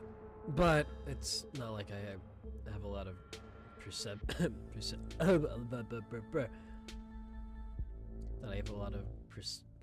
on. Perception on what it's like out there. Perceptive on what it's like on there. Whatever. I'm not gonna dwell on it. Me no read well. Me no brain think. Me no.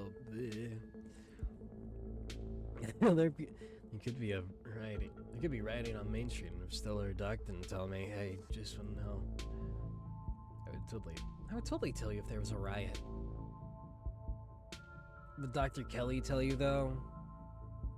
I mean, yeah, I hope so.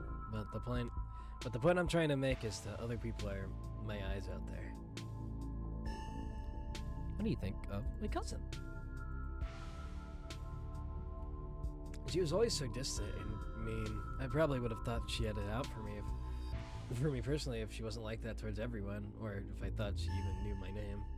But people change. Maybe she's nicer now. She's still terrible. You guys just never... Oh my god. I got so many blurps. You guys just never took the chance to get to know her. She's actually really funny and sweet. I'll pass, thanks.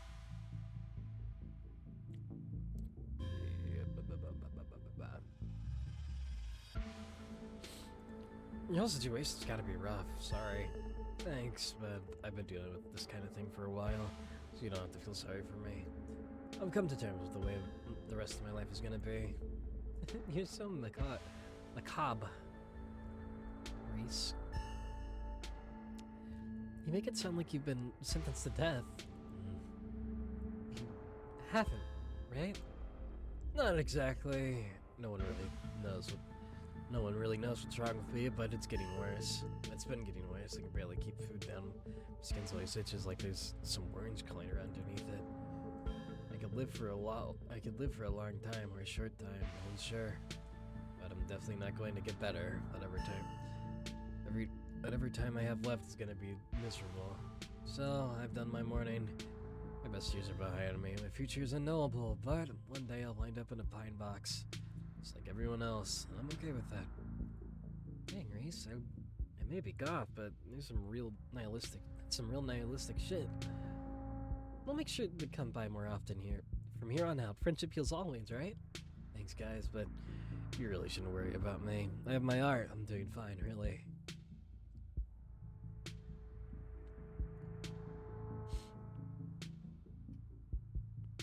We shall join the limbs one day, yes. What's your diagnosis, if you don't mind me asking? I don't mind, though the answer isn't very illuminating. It's not one particular thing, but a whole mess of nasty things that add up to one big diagnosis of bad genes. Guess I pulled the losing card in the DNA lottery. And hey, it isn't all bad from some of it's just weird, like this. Oh! He does have loose skin. Well, I guess you didn't accuse him of having loose skin, but he does. This was on the skin of his arm just stretches unnaturally. I hate that!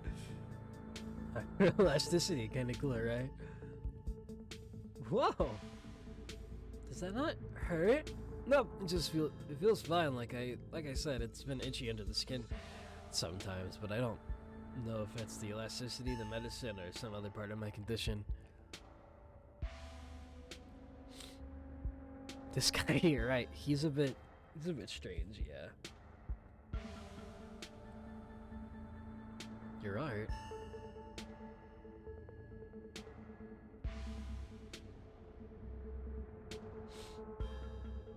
It's exquisite. Slap these bad boys on a mug and you can make a buck or two. That's what I've been telling him. If you post these online somewhere, you're gonna get big. You could get big, man. I think I'll keep them to myself until I die. You know how it is with dead artists. The art sells way more. I hope the doc or whoever winds up inheriting my work makes millions off them. I'd be able to rest easy knowing somebody with the had a retroactivity given my life value. He will transform into a thin tree beast. I feel it in my normal fitting skin. Yeah, definitely normal, dude. You definitely have not pulled down your skin to 1 foot off of the arm and only have it slink right back. That definitely hasn't happened to you. Your skin definitely has not got caught on a doorknob once or twice. No way. That'd be strange and means you don't have normal fitting skin, which you do. He definitely does. You can't see this. I'm shaking my head. Or you could sell them while alive and enjoy the fruits of your labor while you still exist. That sounds complicated. I'd rather just spend my time painting. Leave the hard work to someone else. What the F, dude? What the F and H? Bring it up. Slander. It's not slander, it's true. It's only slander if I'm lying. And I'm not.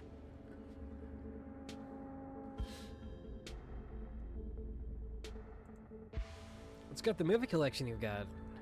Any Rex? Got any Rex? Let me think. Oh, have you heard of Shino-Chi? Deathblood? I saw that from the first time recently and it blew me away. Excellent example of both Japanese horror and found footage done right. We could even put it on after dinner if you guys are interested. Dang, I would usually be down for that, but we got to head over to Oscar's after this. He promised we'd ghost bust his place. He's apparently been dealing with a bad haunting. I feel like we should really be there for him tonight, considering everything that's happened. He and Rosalina both need our support right now.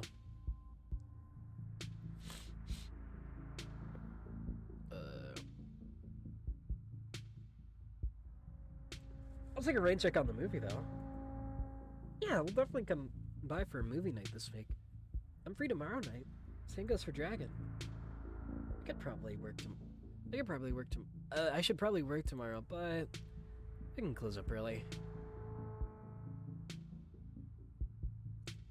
Oh, I don't know what that was. You need someone to post for your painting this week. That's so kind of you to offer. If you're okay with hanging out at weird hours, I'd love for you to come by and sit for me. It's been a long time since I was able to draw anyone, but myself, I'd really appreciate the company. Aww.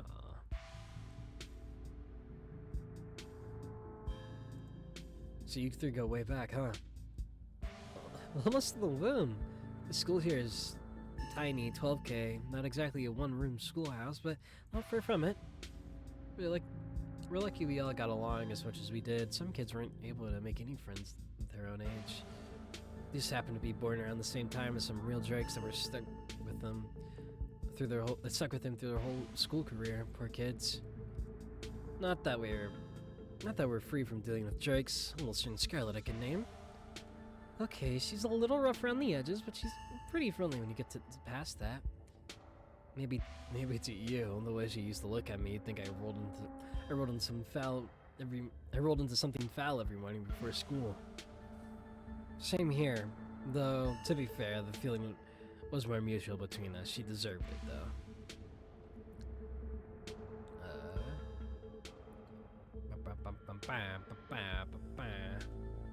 Mom really looks after you.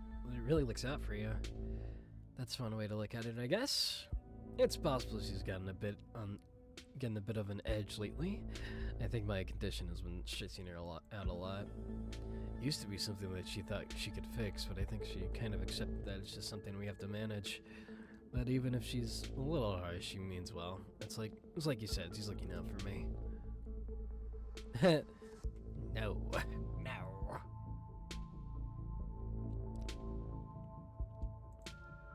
I get that, she's just worried about you. Are you sure it's not just that I did something wrong and she never forgotten it and will hold it against me until the day I die? Actually, Kamika, I think she admires you. She says you have a good work ethic and she has a lot of respect for people like you. Like that. Really? She really said that? Wow, then I can imagine how mean she must be to the people she doesn't like. I think she's usually nicer to them. That's like, she's just like me, for real, for real! You really messed up. What about me? Does she say anything about me? Do you want to know? Well, when you say it like that, no, I just keep imagining us as a very good friends. I'll just keep imagining us as very good friends. Probably no to the ghost. So we'll see. He's gotta be ready now, right? Almost on cue, reason Mom shouts from the kitchen. Dinner's on the table. I guess that's it for catching up. Make sure you all wash your hands with soap.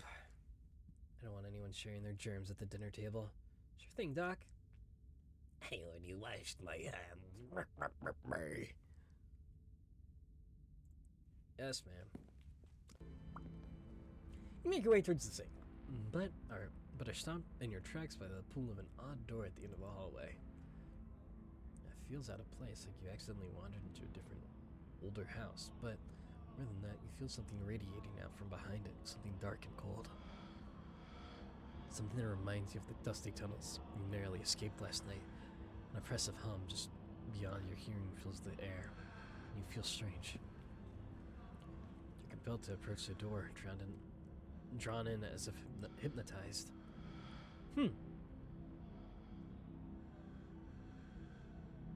lot of options, guys. A lot of options. Well, what do you guys think I should do?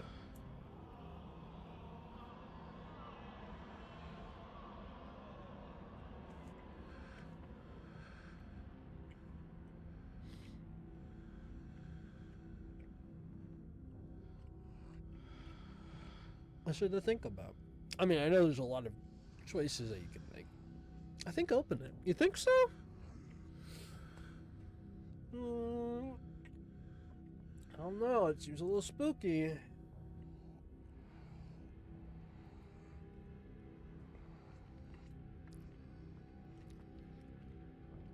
But I guess I could. I guess. Before you know it, the doorknob is turning in your hand. Your heart full of both deep dread and compulsive need to know what might be on the other side. I'm gonna throw rocks through your window. Oh my god! What do you think you're doing? Ah! Huge! I jumped 10 feet into the air. Well... Just clicking to the doorknob!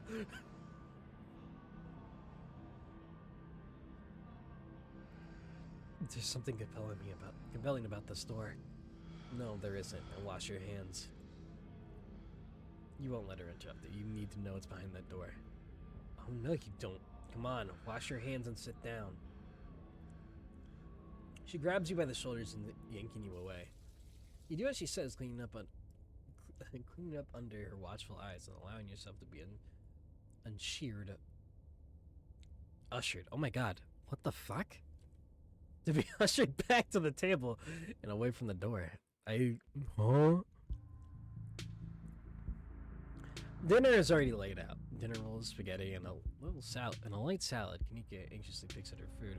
Stella is nervously talkative, and Reese is suddenly quiet and tense. His shoulders tight as his mother perches on the chair next to him. Dr. Kelly eyes all of you with a sharp, fierce gaze. She sits opposite of you at the far head of the table, her features silhouetted against the light of the setting sun in the window behind. Streetsmarts, given her protectiveness towards Reese, you find it odd that she's seated between the two of you rather than the other way around.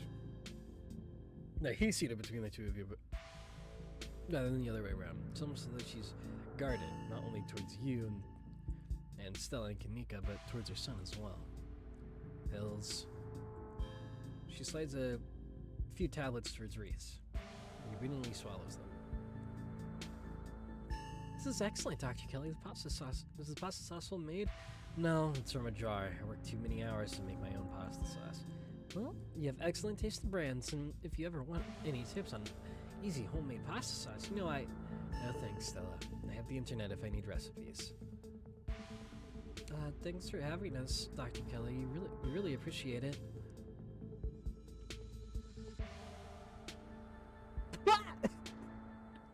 Deranged!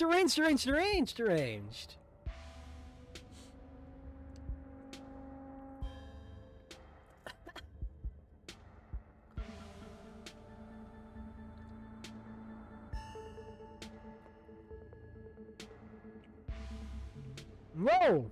I'm not gonna do it. Actually, mentally ill behavior.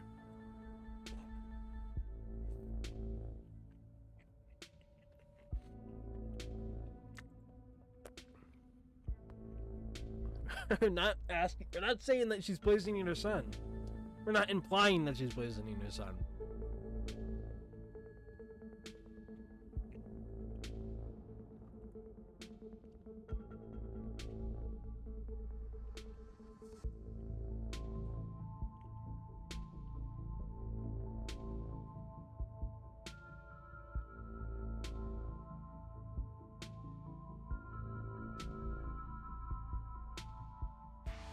This is a talented artist. You must be very proud of him. He has a lot of skill. Honed through practice and dedication. I can't say I understand a lot of his pieces, but of course I'm proud. Thanks, Doc. Well, that's the only one that doesn't seem fucked to say.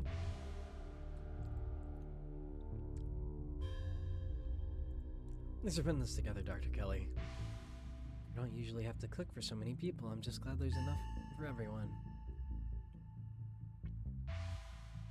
It reminded me of what it used to be like when these two came over, hungry teenagers eating me out of house and home. Eating me out of house and home. I should have charged your parents for all the food you kids went through. Honestly, it was like I was running a restaurant, not a doctor's office.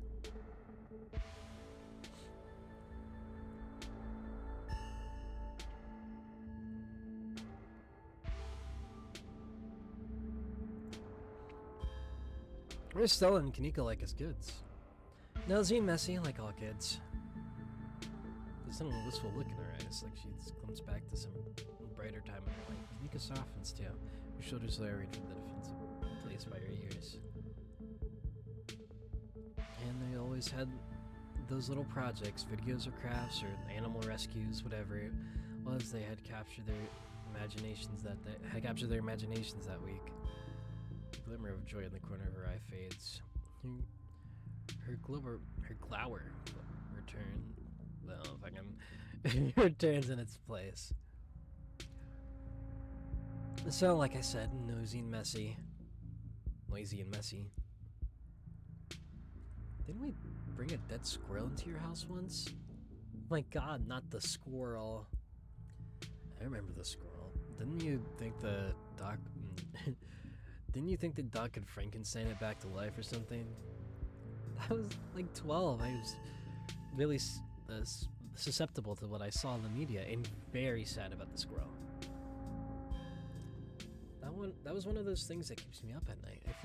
I feel guilty about bringing that into your house, Dr. Kelly. I'm just glad you didn't make it a habit.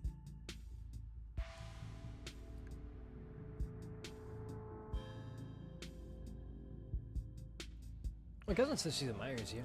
Really? Really? I didn't think Tabitha could look up to anyone that isn't a Scarlet. She just didn't get to know her. You just didn't get to know her. She has tons of inspirations.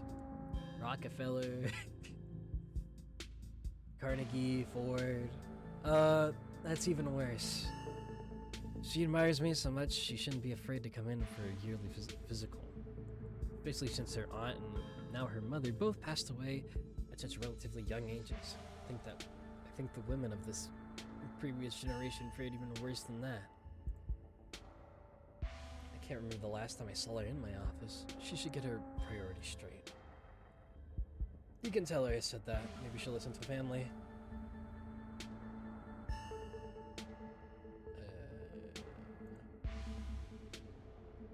The danger.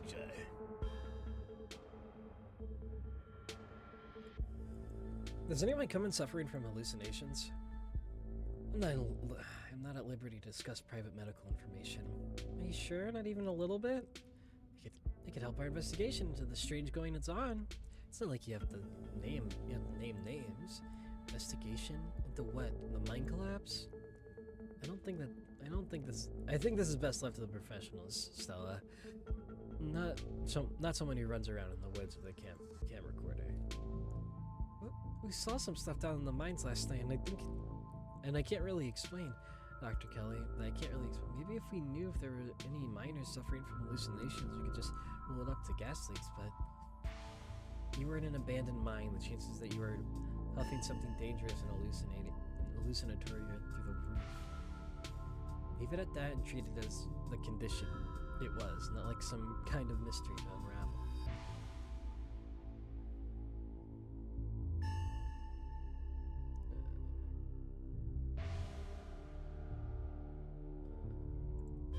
Have you seen any sick animals lately? I'm a doctor, not a vet. Didn't someone come in with a sick cow last week? Yes, but it's not like I examined the thing.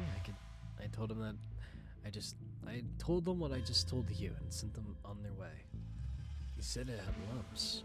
Sure, it had lumps, but I assumed it was suffering from some cow disease. It's not something I've done much research on. I don't know how normal it is for a cow to be covered in lumps. Does that sound like ditchlings? Are no farm animals safe from their devious clutches? Dr. Kelly, in Stella's footage, it looked like there was something pupating inside one of Duke's chickens. I bet those were the lumps on the cow. You should really take a look. You could have made discoveries previously unknown to the scientific world, or I could have spread some new horrible disease to my chronically ill son. I'll leave those discoveries to someone else. Dr. Kelly's eyes briefly nervously glanced towards her son before flitting back to the position. Before fleeting back to the position of annoyance. Cannot read. I don't know what's with. I was so fine at the beginning, and then my brain just started rotting.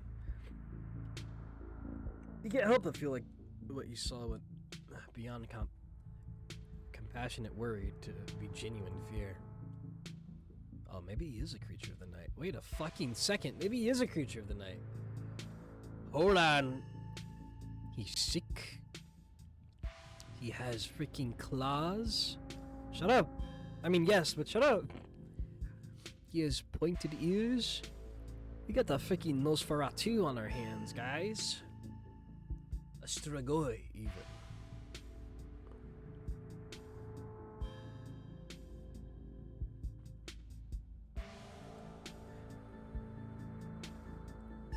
Me to deal with something, perhaps. Do you know Sam Lane? Sam Lane, Dr. Kelly takes a moment to think. No, it doesn't ring a bell. Someone you know? Someone who's been following Dragon around. Super mysterious guy. We have a reason to believe he might be caught. He might have caught some kind of weird illness at the mines.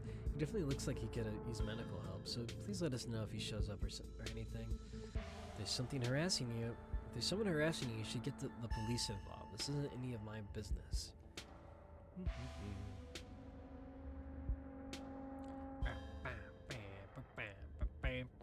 You remain silent, apparently picking up the store-bought spaghetti and dinner rolls. So, we were talking about maybe watching a movie sometime this week while Dragon is still in town. We'll have to see how you're feeling. I can handle a movie talk. Yeah, we'll just sit downstairs in the dark. Reese is used to that. I'm sure he'll be okay. You're always overestimating how much you're able to do, Reese. This is how you keep getting sick. If I get sick, so what? It's not like that's ever gonna change. I'm sick every day, and I'm not getting better. I don't want to spend the last few miserable years of my life holed up in the basement alone, just because seeing my friends has been deemed too strenuous. I'm an adult, for God's sake. I can't believe I have to ask for permission from my mom to just have friends over. He stops mid-sentence, wincing at pain, wrapping himself in his arms. Wincing at pain and wrapping himself in his arms. Don't say things like that. I'm doing everything I can to try and fix. Silence as Dr. Kelly's eyes shoot open. Reese? Reese abruptly pulls himself from the table and leaves. Damn it, I knew this would be too much. Everyone get out of my house, please. Just leave us alone. Stop trying to interfere with his life. All it does is hurt him more. We can't just leave him like this. Now's when he needs friends the most. No, now's when he needs me the most. I'm his mother, and I'm his doctor and his mother. I know you care about him. I know that. And he knows it too, but all any of you would do is get in the way. So just, please, leave.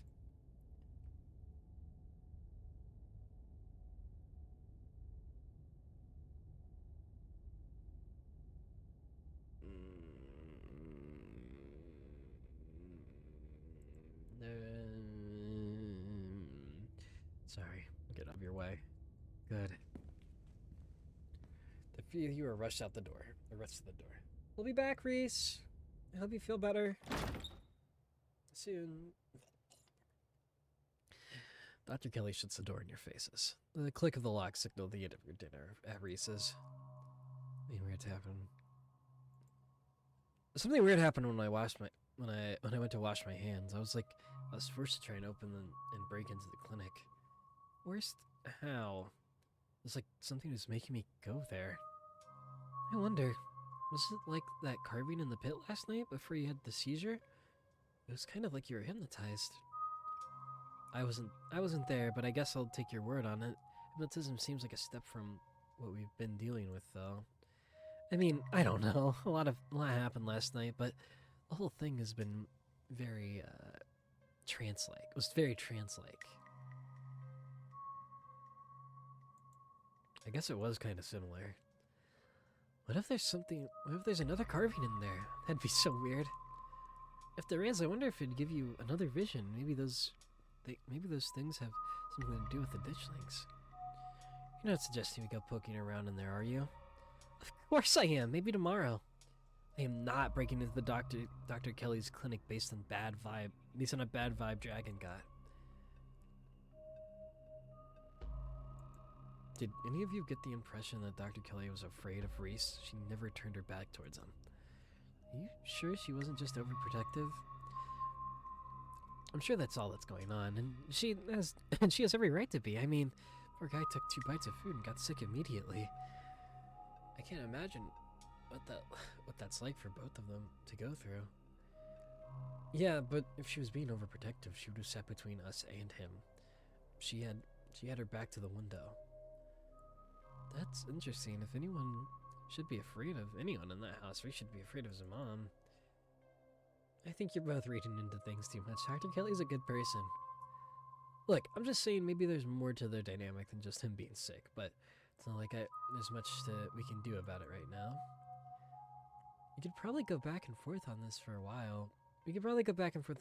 Let's just get going. The sun's setting. We wouldn't want to miss a second on ghost action.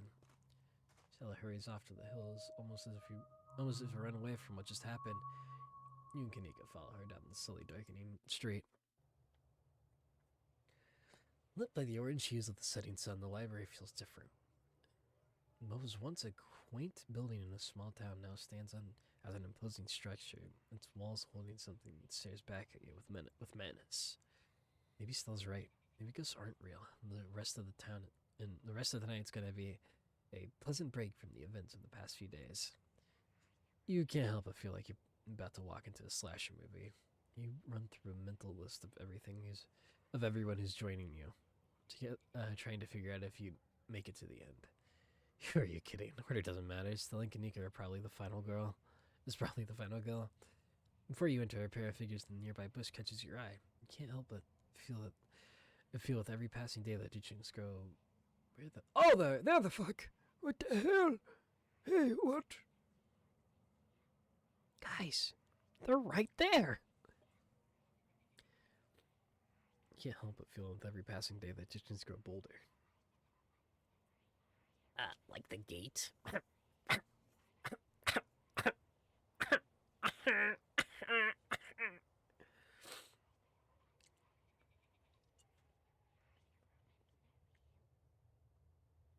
I ate my last bread bite. It's just so sad. How will I ever recover from this?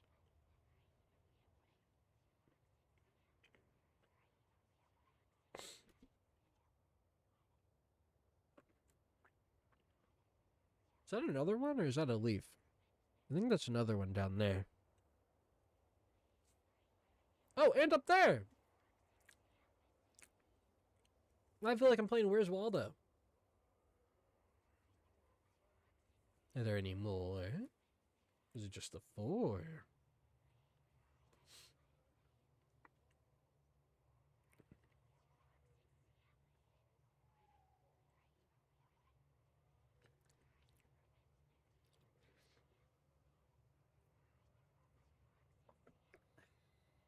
Okay.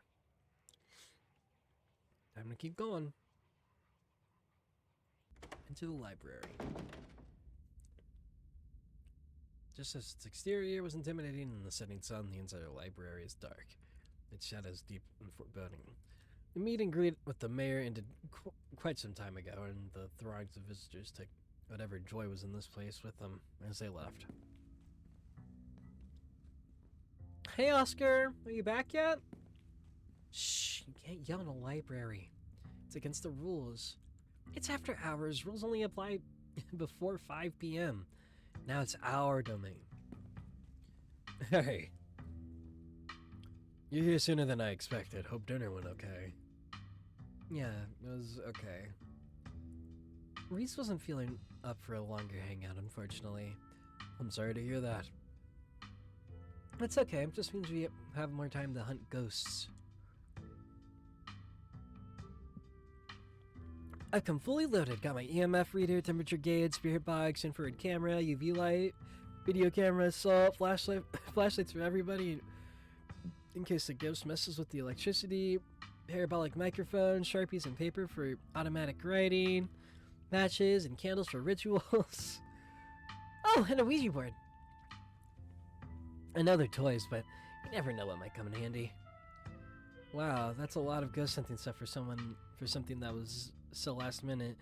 Do you just have this stuff around to go in a bug out bag or something? Of course I do. I actually stashed a couple of bags here overnight after I got back from the mines. Excuse me? I wasn't about to carry everything around all day. This way we can go in light and pop out and grab more stuff once things start getting spooky. I may never have found any. I may have never have found any compelling evidence of ghosts, but it's not for lack of trying. And after last night, I'm more than ready to try again. Hey! Hope I'm not too late. Have I missed any creepy paranormal stuff? Hey, Free! Glad you could make it. The more pair of hands we have, the more equipment we can carry. Sure thing. Always happy to offer a hand or two. Glad there'll be someone else with a level head in there tonight. Oh, is that an EMF reader? I've never seen one in person. Look at all this stuff. Hi, Kat. What are you doing? Spirit box, parabolic microphone. You haven't really covered all your bases. Maybe I spoke too soon. You know me, Kaneka. I'm as level-headed as they come. I'm just not ready to rule out weird paranormal stuff. When people tell me they saw a ghost, who am I to say they didn't? I mean, you apparently saw some really unexplainable stuff on Monday, and that mine only collapsed again after 100 years while y'all were there. I'm just saying, anything seems possible right now.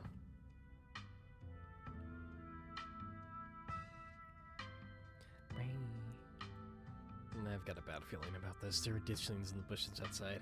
You know how many times they're lurking around. Are those the monsters you saw in the woods? Just once I'd like to actually see some of the stuff for myself. Trust me, you don't. If Sybil's right, we're only going to get more of them as time goes on. We can't let them in the way of things.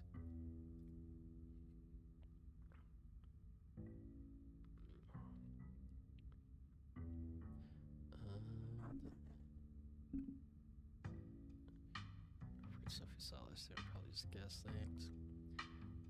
Might be irrational, non-supernatural. What the hell? Am I being a bitch about it now? Those rooms are chock full of ghosts last night. After all my fruitless ghost adventures, I basically convinced myself that ghosts weren't real, but last night we saw some really convincing evidence. Especially those figures you mentioned. Though, I'm still 50-50 on whether they were cryptids or ghosts. Hopefully whatever happens tonight will help clear that up. I can't wait to wander through Oscar's house for a few uneventful hours before getting Rosalina tucked in bed. Could use a nice quiet night after everything that we went through. It'd be bad. That'd be too bad. I was kind of hoping to see a ghost. Maybe it'll be a happy medium between no ghosts and deadly spirits of vengeance. A Casper situation might be nice.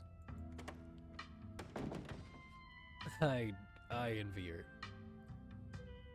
your pessimism here, but I suppose it won't be long until we get to the bottom of things. Yo, don't rush off ghost brushing without Zane. No way I was gonna forget your promise, Stella. Zane, glad you can make it. I was confronted with my own mortality for the first time yesterday, so I'm desperate for answers about the afterlife to ease my troubled mind. Now let's go mess with some ghosts! I hope my house is big enough for 6 ghost hunters at once. And this is everyone we can go ahead and... That's everyone. Wait, what about Tabby? What about her? She's not here. Let's get started. I guess she can catch up with us when she gets here. Well, if you're only itching to get started, it's through the back. Follow me. Your new companions grab equipment from one of Stella's carefully stashed bags, bug-out bags. As you're heading towards the junction connecting Oscar's house to the library. What are you doing, Cat? Looks like the sun's almost set. This is when stuff usually starts to kick off. I haven't been back inside for a week, so I have no idea what to expect. Hey! You didn't think you'd be doing this without me, did you? Rosalina? I thought you were at Alexis's place. Sorry, Mr.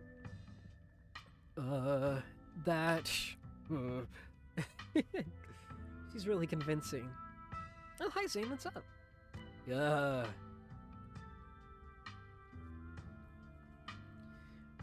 You don't have to leave me out of stuff like this anymore, Dad. I'm not some fragile thing that needs protecting. I can handle seeing a ghost or whatever it is that's keeping us out of our house. I really don't think you want to see what's in there, Rosalina. I don't know if you'd ever be able to feel safe in our house again if you knew it was there.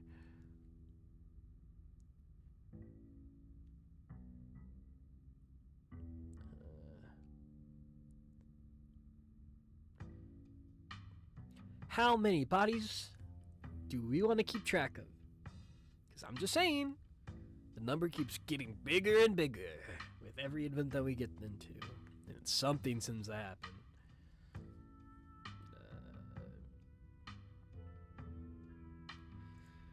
I mean, Zane's coming. It's not like tonight's an adults-only event. He's got a good point, Mr. G. Yeah, and I don't want to be coddled because you're scared. Alexis and I can handle this. Yeah, we can totally handle this. Okay, sorry, Rosa. Just let me know if it gets too much and you want to leave. Okay? Thanks, Dad. My cat is shedding so fucking bad right now. She's on my lap and I've had like 5 hairs in my mouth from just her existence. Holy shit. Child of mine. I need to brush you so bad.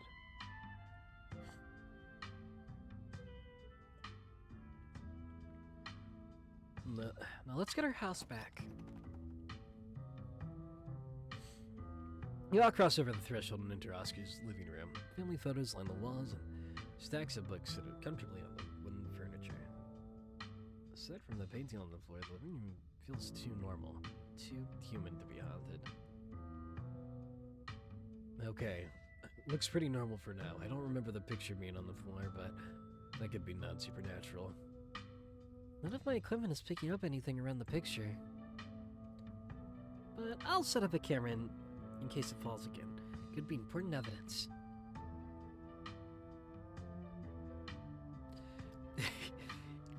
You might want to save your cameras for Rosalina's room. That's where I've seen the ghost manifest. It's just down the hall. Oscar and Kanika startled at the door swinging open. As the door swings open, it seems I made it just in time. Let's get this show on the road. I don't have all night. Tabby! Great, she's here. Well, Dragon, you really brought the whole gang together today. I have every right to be here, Kanika. My family built this place, you know? Yeah, I know. Yeah, I know. We all know. Dragon, what made you think inviting her was a good idea? She's my cousin. Just to make sure you don't get hurt. What? I like her. We're friends. I'm just placating her. What? I like her. We're friends. Really? Yeah, so what? It's weird to be friends with your cousin? Huh, Dragon, do you have any idea how hard it is to get these two in the same room? This is amazing. Yeah, amazing. That's a word for it. Sounds like we're in for an interesting night. I'm glad I didn't stay in the same town with the people I went to high school with.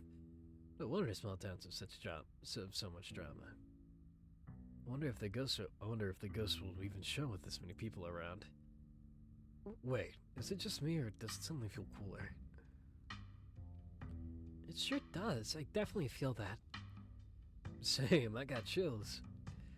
The temperature gun is actually a couple of degrees colder, but that's normal. Rooms and hallways are sometimes colder than other parts of the house.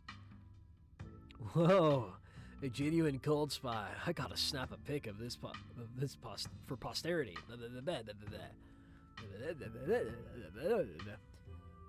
Is that it? This isn't very scary. Was he manifesting in your room? Have you seen it? I can feel the presence.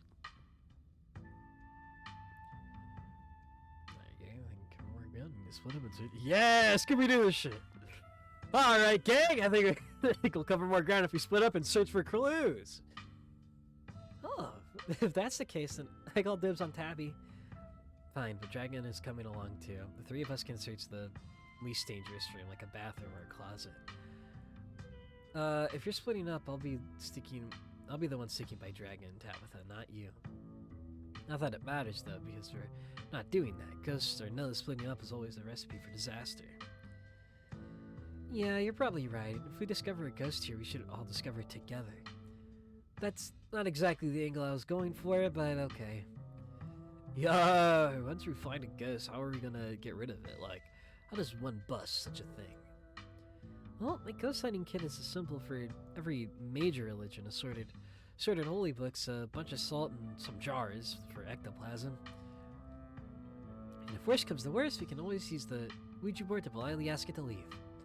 Aren't Ouija boards super cursed? Are you sure that would make it?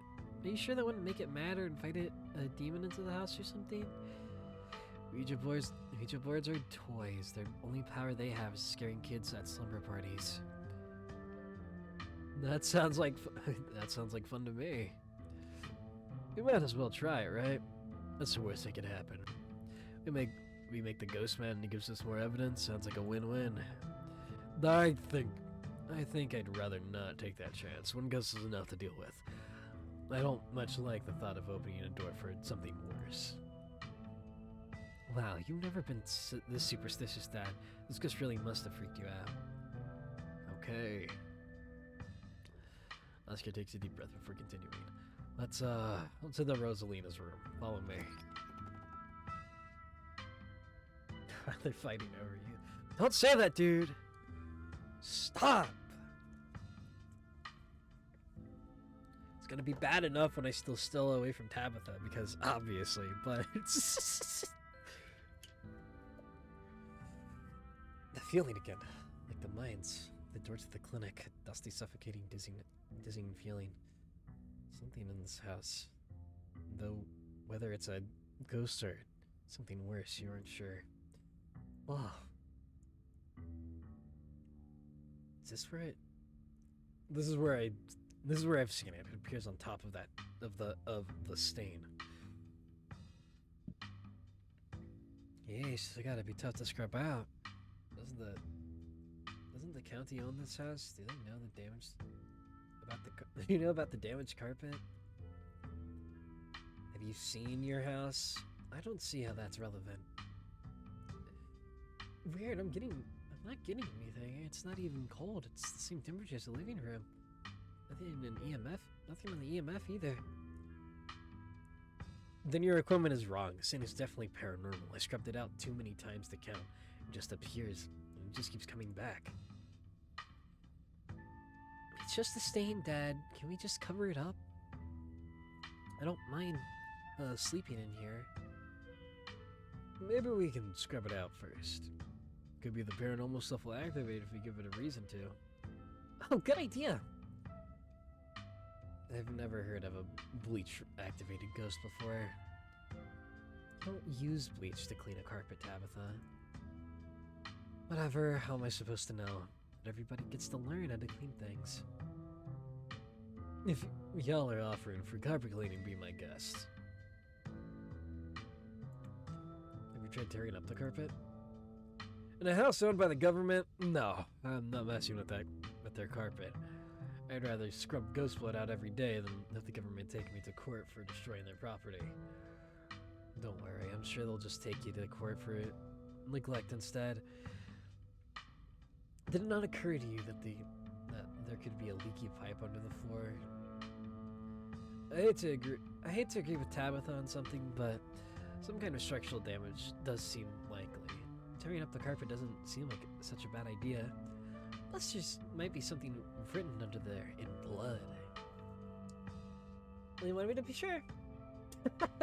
So excitedly starts tugging the corner of the carpet. Oh dear. You're doing the government a favor, really. We'll cover for you. We'll cover for you. You don't have to sweat it. Ah! Stella pulls back the carpet, revealing a hat stuffed around it and stained with a reddish brown. There's a broken sealant around the edge. Whoever carpeted over the hatch didn't want anyone going down there. What if there isn't a ghost after all? What if somebody lives down there? Okay, maybe I don't want to sleep in here. There's a broken seal around its edges. Someone doesn't want us down there. Yeah, but how long ago was it sealed up? Whoever did this is gotta be long gone, right? There's no basement in this house. At least we weren't told about a basement. Okay, And look, oh, okay, what the fuck? And look, all the red stuff is coming from underneath. Oh yeah, this is super haunted. Alright, you got the basement chock full of ghosts, I can feel it. There's no reading though. None of the equipment has made a sound. Of course not. Y'all know last month was super rainy. It clearly just been a long time since anyone stepped foot in the basement or crawl space or whatever it is under that hatch. It must be a leak. There must be a leak that flooded the whole area under the house. The water dissolved the calc around the around the edge and leaked through the carpet. It's red because North Carolina has red-ass dirt. It's as simple as that. It's not mud. It's blood. Human blood. I tested it. Well, you tested it wrong. It can't be blood, right? Kanika's right. You got a muddy floor, and that's why it's cold, so cold in here too. There's a wet dirt under the house. Congratulations, you solved your ghost problem. No way. There's an old hatch in the floor that someone tried to seal up, and we're not leaving it until we know it's down there. This is my room. I need to know what's down there. Have you considered that? Have you considered they may have tried to seal it up because it was unsafe? Do you think the flooding could have made the house unstable? I'm all in on ghost hunting, but I don't know if I could crawl into another dangerous crevice. I'm going for it.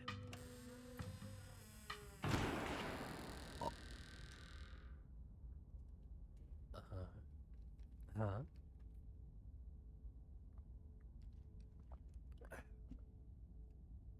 You come to Oscar's living room. You can't tell what time it is, and your friends are nowhere in sight.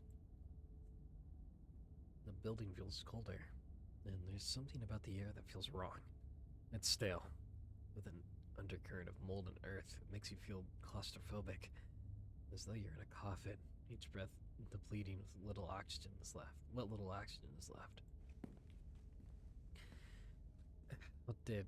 How did we end up back here? Where is everyone?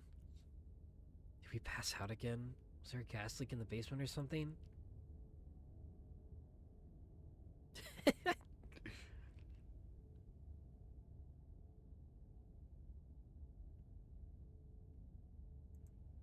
Is fainting some kind of weird family thing?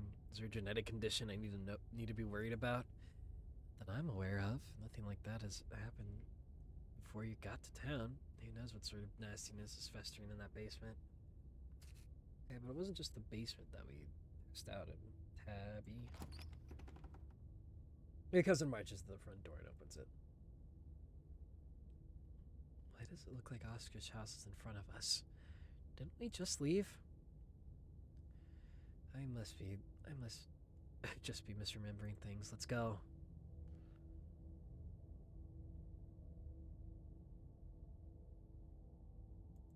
No, you're right. There shouldn't be a door there. Clearly, whatever is in that basement is messing with our heads. We just left Oscar's house. The library has to be on the other side of that door. The two of you cross the hallway and open the door. Hey. This doesn't look like a fucking library. Something isn't right. It feels like a late summer afternoon. The air's warm and wet. The scent of flowers drifts on the breeze. This...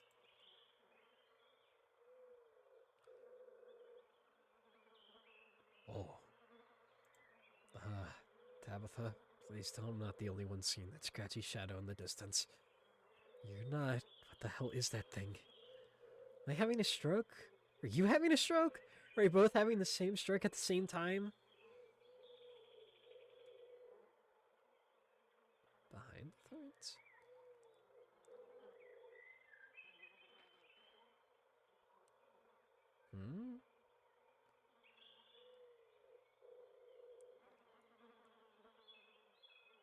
Oh, there. There it is.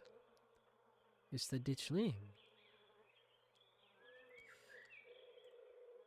Do you see the creature behind the thorns?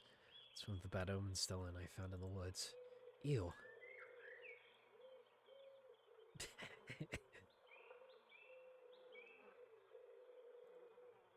Reach for it and pinch your cousin.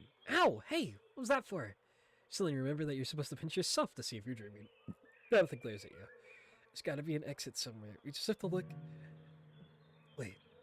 Do you hear music? Oh, fuck. That actually got me. Movement stirs as a figure clicked and Shadow raises to attention. Stella? Who are you? What are you doing on my property? Huh?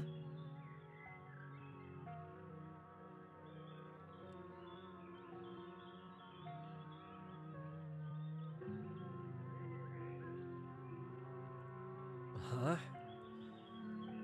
You echo Tabitha's sentiment. Stella, it's us. Did you say Eddie? No one's called me that in a long time. It's Edward Lane now. I'm not a child anymore.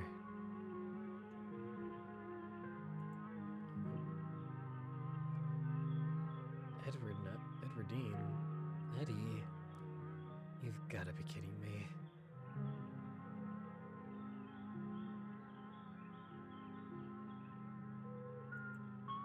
Wasn't that our great-grandmother's name?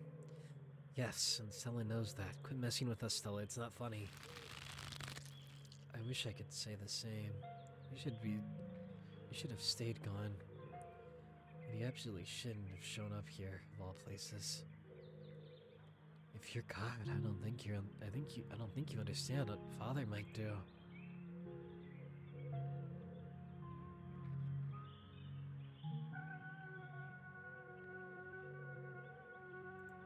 Does it even matter what I say?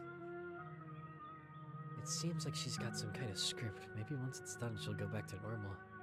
A flash of pain in Stella's eyes tells you that she's keenly aware of everything that's happening right now. She's in agony. I can't. It's not that easy for me.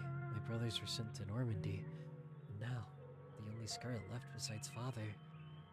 I have responsibilities, Charlie. Shut up! Shut up!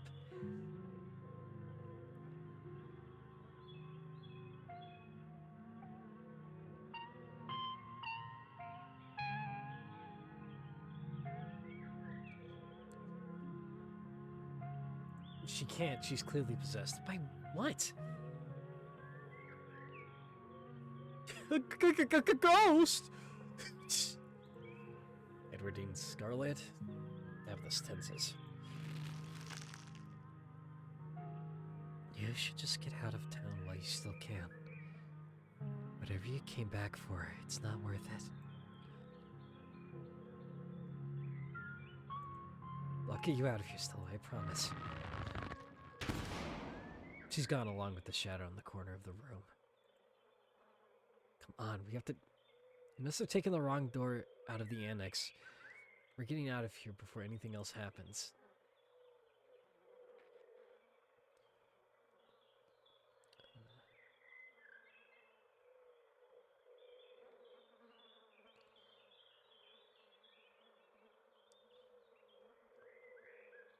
We have to go after Stella. Absolutely not. We're not being drawn deeper into this weird garden, greenhouse, whatever it is. She yanks your arm, pulling you back the way you came. Where did the annex go?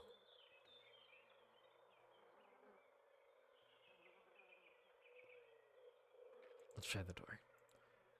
But there can't be anything behind it. It's just standing there. You ignore her and walk forward, reaching for the doorknob. Bells ring as a cacophony rages outside. The door in front of the door in front of you pulsates as figures unseen bang against it. The shaded figures from the garden sit in the corner, ever so slightly more defined. Are you kidding me? This is messed up. We need help. God, please let the call go through. Tabitha anxiously taps her foot as she waits for the door as her phone to connect. Hey, it's... What? No, it's Tabitha. Didn't you see the caller ID? Stop interrupting me. Can't you hear what I'm... The cousin's cut off by the dial tone of a disconnected call. Right, she couldn't hear a word I said. Looks like we're on the road. Hey! Junior, pack your things quickly, hurry. Jesus, Rosalina, you scared the shit out of me. Maybe we should run him out on the rail too. Make an example of the whole family.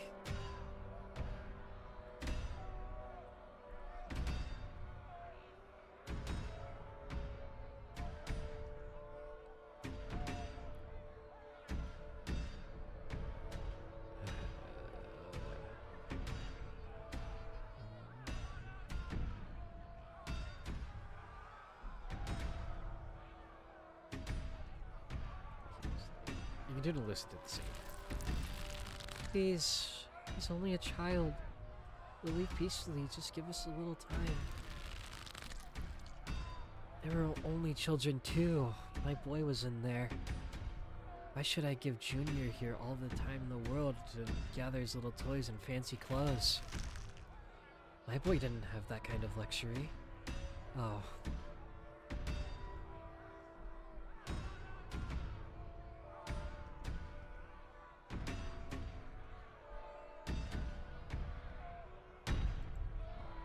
I see. The collapse, Junior leaving, Charlie returning. It's time to come together. Great. Mystery solved. You can let us go now. Do you know anything about this? All I know is that Charlie Shaw's family left town. Okay, they were run out of town. I don't know anything else. And that's the honest truth. Quit grilling me. Don't listen to him, Charlie. Just keep packing. Looks like the others are on their way. Better hurry, boy. You and your little dolls here might be burned up. Might get burned up. And as for you, lady, what makes you think you're gonna be keeping any of these valuables you're packing in that fine suitcase of yours?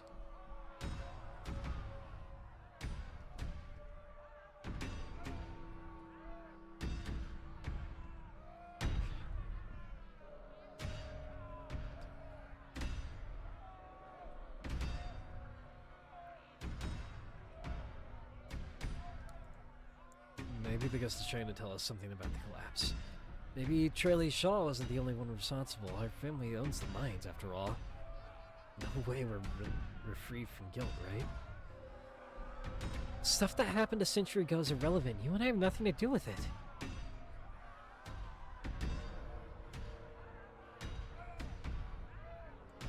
I think the ghosts might feel differently. Well, then the ghosts need to let it go and move on to wherever the ghosts go.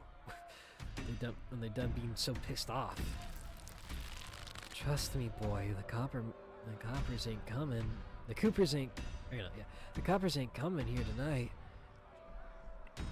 What makes you think that you can talk to an adult like that? Maybe you should have had you working in the mines too instead of lazing around in this big house. Maybe you should have learned a thing or two about respecting your elders. Don't talk to my son like that. Don't talk to me like that, woman. I call the shots. Don't let get out unless you want to go up in flames with all your precious jewels and expensive dresses. You're lucky I'm even letting you leave.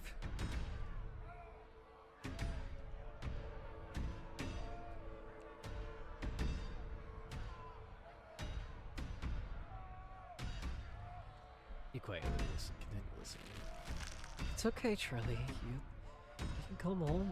You can make new ones, even better than these. It's good for him. Shouldn't be playing with dolls anyway. Now you're gonna have to earn your keep, just like the rest of us, boy. No more big inheritance for you. Alexis and Rosalina are whisked away, leaving you and Tabitha in the empty room. As they part, the front door stops pounding and opens into a beckoning white void. We're in hell. We both died and we're in hell.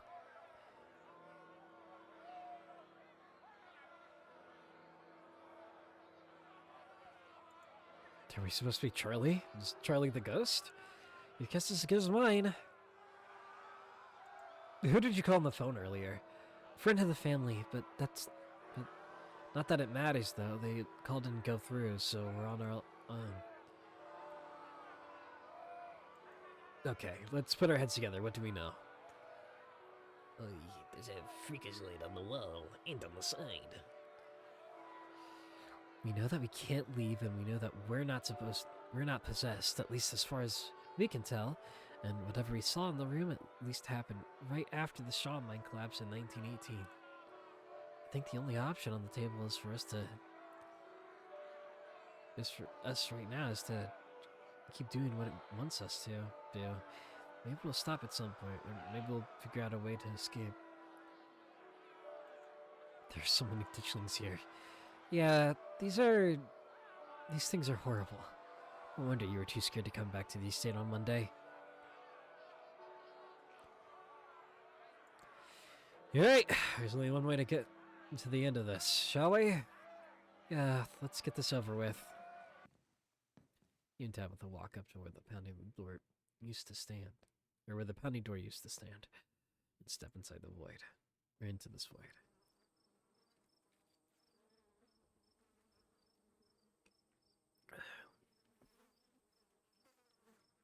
You're outside, and it's night. A false moon looming over will be massive in a painted sky. The night feels thick and warm. The insects lively. The calls unnaturally tiny. Everything feels warped and wrong, like you're listening to a record fish from the bottom of a pond. What magic words do we have to say to get you to let us go? We're sorry, okay? Whatever our family did to piss you off so much, we're sorry. You poor dear. I've been keeping track of you scuttling around town like a tomcat. You've fallen hard for Miss Edwardine, haven't you?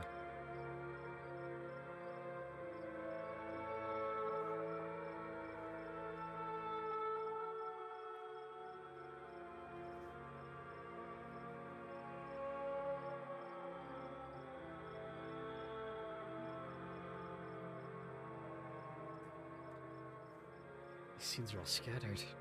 Seems like the last one was some kind of childhood memory, and this one must be after he met back up with Edwardine? Wait, what am I doing? I refuse to get invested in figuring out this weird little puzzle. There's no need to be embarrassed. Your secret's safe with me. You know, I never did approve of what the Scarlets did to your family, and what it did to the two of you youngins. Childhood sweethearts. Just think of how lovely it could be if you could just be happy together. That's what you want, isn't it?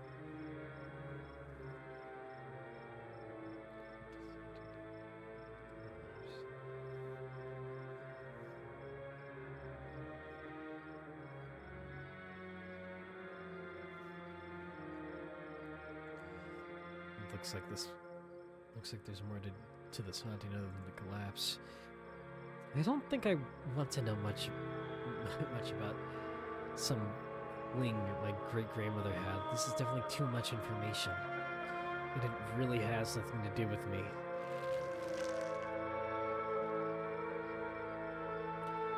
I'm sure by now you realize the young lady doesn't plan on leaving with you. But it's not for lack of desire, as you well know. It's Enoch. Even if you dragged her over to the town limits, his hold over her would make sure neither of you were ever happy again. Just because of what happened to your poor mother and father, do you want that to be the two of you?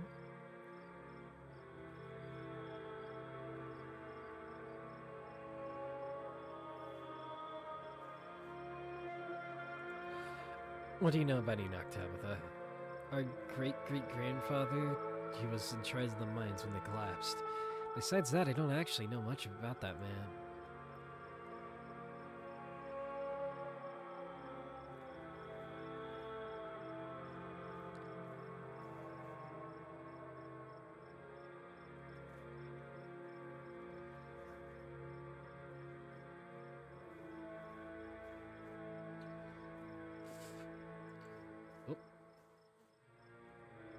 Is it just mad because Everdeen and Charlie's romance didn't work out? Pretty pathetic if that's the case. It's not like I'm in a happy relationship.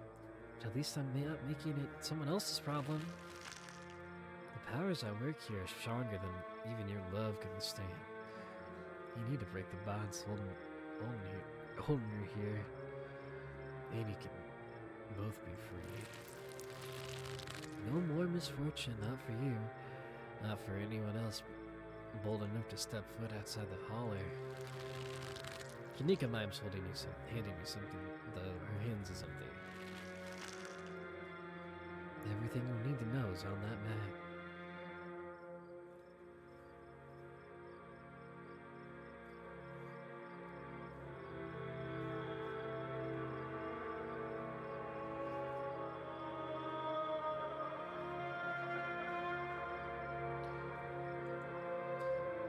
The symbolism of these rooms could be helpful. I think I can parse some of it. Flies and the flowers can symbolize something that looks like it should be sweet. It's actually rotten. Do you know what some of the other? Do you know what some of the other stuff is? No, and I don't see how that helps us. It's obvious that no one should trust this lady. I mean, just listen to the way she talks. I don't need a fly-infested flower to tell me something is up with her. That's where you'll find them. You need her there. Then read what I've written down and be careful. Good luck to the both of you. I hope you get your happiness. And then she's gone. Tabitha sighs. Okay, let's find a way out unless you have any idea. Unless you have any ideas, I don't think there's anything else we can do until we get to the end, or until we die, whichever. Before the two of you leave, you smell it. The smell hits you, sweating, suffocating flesh with a tinge of saturine and stomach-churning scent of decay. There you are. I would have found you sooner. The resident clearly doesn't want me here. Hey! What the fuck? Doesn't seem to have the same issue with these miserable little parasites. Bottom feeders always manage to slip through the cracks, don't they?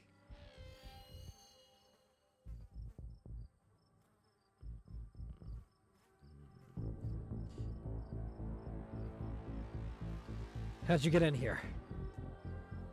You say that like it would be hard. Creatures like this are all smoke and mirrors. No substance, no real power. Just enough to keep you both going in circles. Tabitha grabs your arm and grips tight and nervous. We're getting out of here. What an unfortunate situation you've been dragged into, Dragon. Why can't you do as I ask and stay out of trouble? But that girl won't let you, will she, Stella? Is that her name? Perhaps I should pay her a visit soon. If she makes it out of here alive. Tabitha bolts for the underbrush, desperately pulling you along. Stella?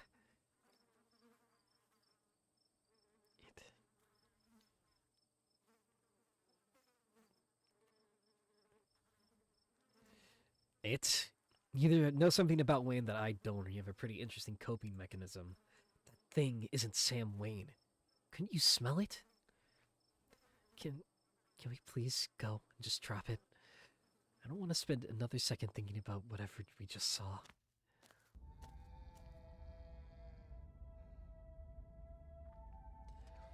The two of you step from the bridge inside a long wooden corridor, lined by bottles and rails. A figure raises attention, blocking your way. I'm afraid he doesn't have long. If there's anything you need to say to him, I'd say it now. What the fuck? What the fuck is that? What the fuck is that? No, it's long. It's big. As Xana swept away, the room pulls itself to you, and you find yourself looming over a deathbed. Oscar lays in the center. The looking pitifully small. Sorry, boy. I'm sorry. Sorry I let my troubles drive your mama away. And sorry this trouble means I'm leaving you alone, all alone now.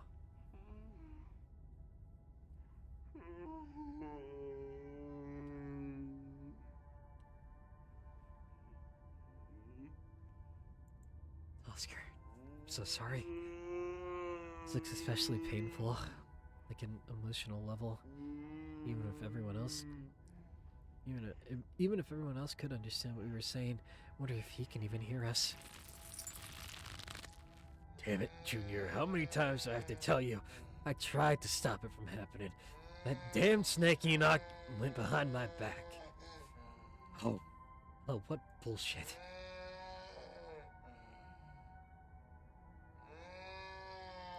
Strike a nerve. It's Charlie Shaw's fault. That's just a fact. Is that a fact, or is that just what you've been told? It's in the history books. It's a fact.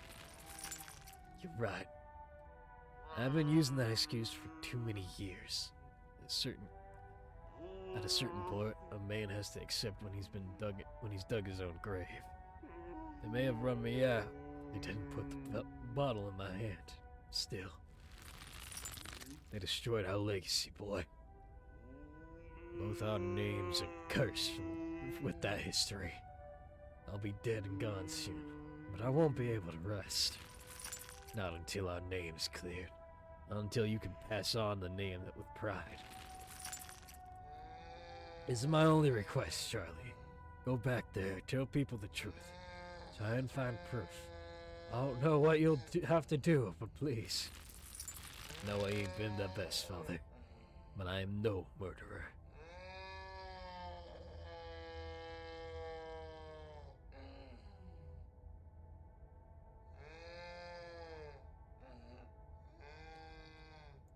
So wait, this is after the scene with Rosalina, but before the scene with Stella? That sounds about right. And the scene with Kanika, I wonder how many more of these there are going to be. Damn it, boy, I may not have till the morning. Promise me. Promise you'll go back. You at the very least show that Enoch bastard what for.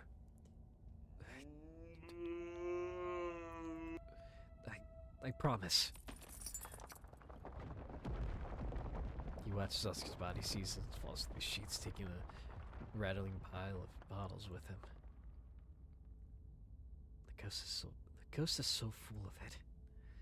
Your cousin steps forward and disappears through the hole left in the bed, leaving you to follow. Well, when in Rome.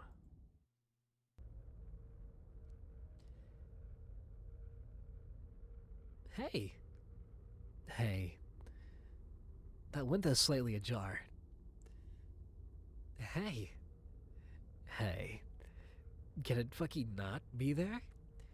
You find yourself pressed uncomfortably against a trellis. A small castle sits off to one side of the wall, and the bar of a prison looms over both all of it and all of you. Climb up the trellis again. How very Romeo and Juliet of you. No need to run off. I won't tell the old man, though you've gotten sloppy. You should try and be more careful if you don't want him putting you in an early grave.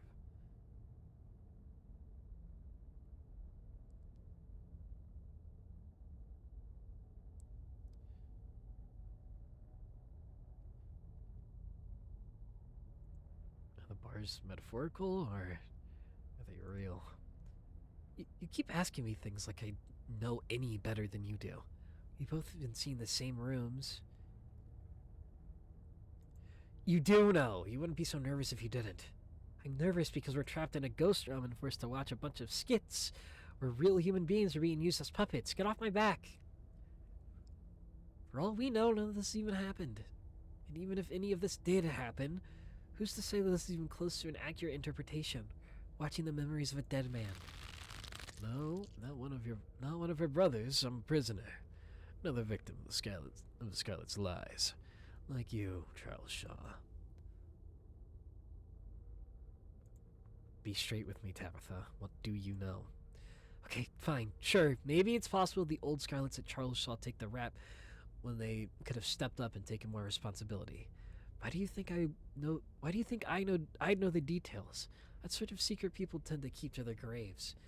And we're an important family around here. I'm sure a lot of people feel like they've been victims of us because we're easy to blame.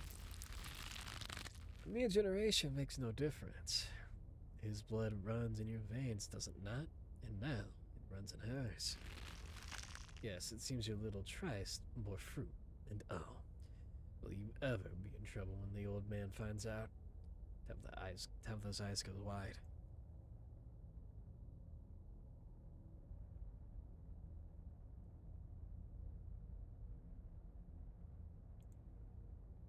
You do know who did this. Quit dodging the question. Shh.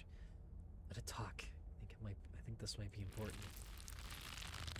You know, you don't have to keep dangling there. Come inside. You'll be able to hear me through the door just fine.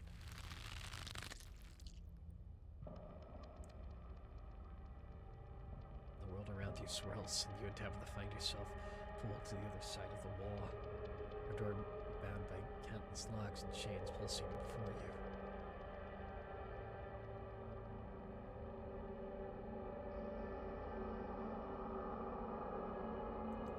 This is definitely supposed to be the estate, but I can't tell how much of this is real and how much is metaphor. Stop talking, we might miss something. That's not what I invited you in for. I couldn't escape even with your help. I really wanted to offer you a warning. Leave town now.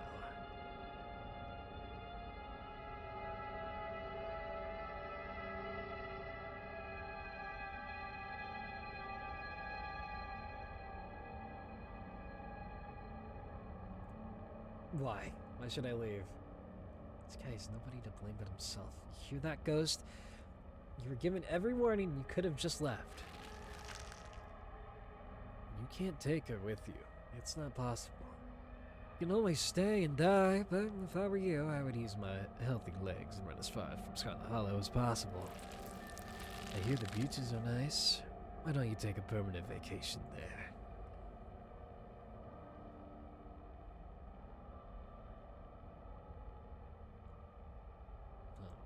I'm guessing you didn't do that.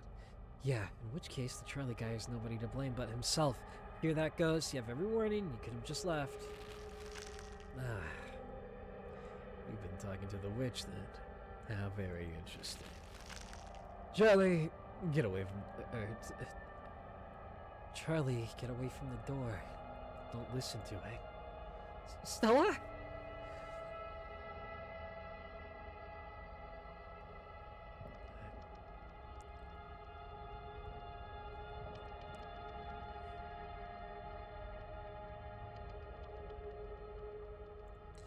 I promise we'll figure something out to free you soon, so, there can't be much more of these memories. I hope we do. How does it know that? This is too much. I just want to go home. Do you feel sick? I feel sick.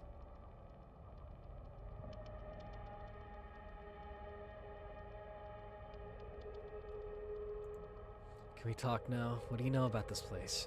I mean, this is almost certainly the estate, and whatever we just saw probably happened in the Forbidden Wings, just based off the location of the windows. That half the house has been off limits for over a decade. I don't know what we just saw, okay? And I know that it sounds what it sounded like here, but Charlie isn't related to us. I know that much, I think. Come to think of it, come on, oh my god. Come on, the quicker we get through this, the quicker we'll get out of this ghost place, hopefully. You and Tabitha walk after stumble into the darkness. You and your cousin find yourself crouched under a large table. Still it stares through you and as an indecipherable murmurs and shuffling feet echo from the ends of the table. Freak? There's a freak. Don't know how, but this feels so much worse than the last room. They're so lovely. Are you sure I can keep one? You must have worked very hard on them.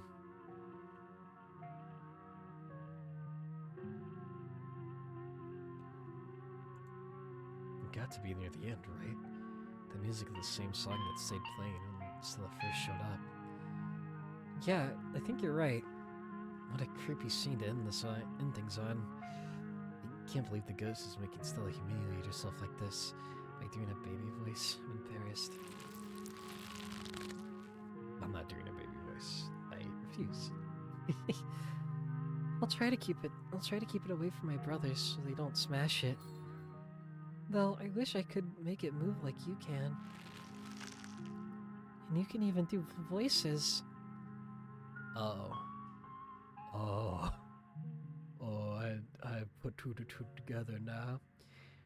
You know, you could probably make real money if you put on a show for people.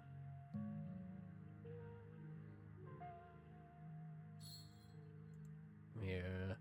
Oh, so that's why everyone's been moving so weirdly. Well, they've been possessed, right? Is a thing with puppets. He sure does. A traveling show. Did you want me there too? Oh, could we go to town? Could we go to towns along the beach? I heard the Outer Banks are the most beautiful place in the world.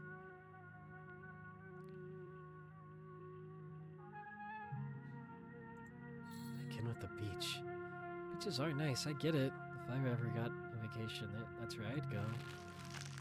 Thank you, Charlie. I've always wanted to see the ocean. You can see the tiniest shimmer of tears in Tabitha's eyes. She blinks and they're gone. There.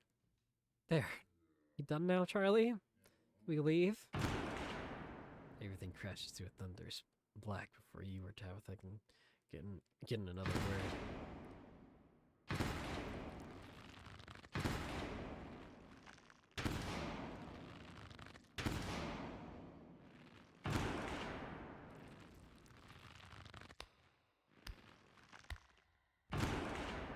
A single spotlight remains illuminating the trapdoor in the center of the stage. You feel drawn to it.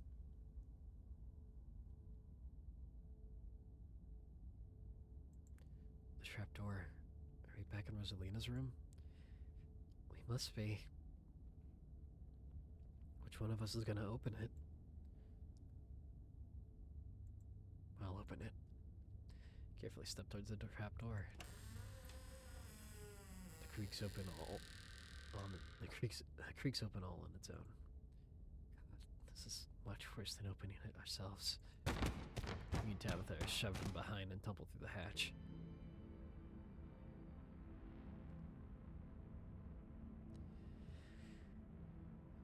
It took some digging, but it's there. The map was right. And that means there's hope, Eddie. Whatever it is that Enoch did, we can undo it. You can be happy together.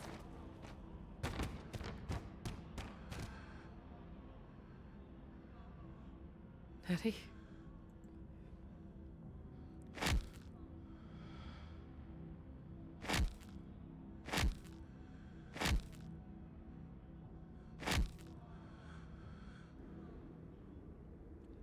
Oh God. I'm so sorry.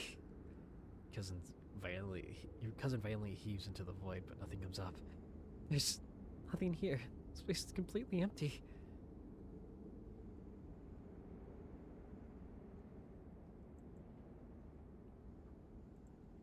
Did you see the tears running down her cheeks at the end? She's conflicted. I didn't, but that's a good point. This whole thing isn't very fair, you know. We only saw one side of the story.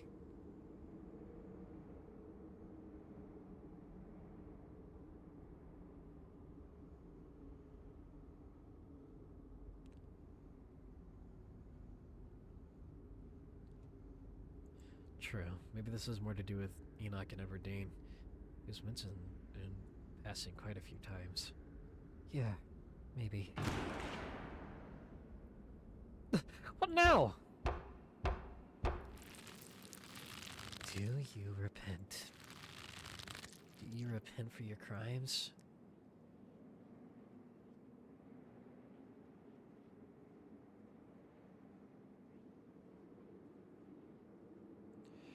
Are you talking to us?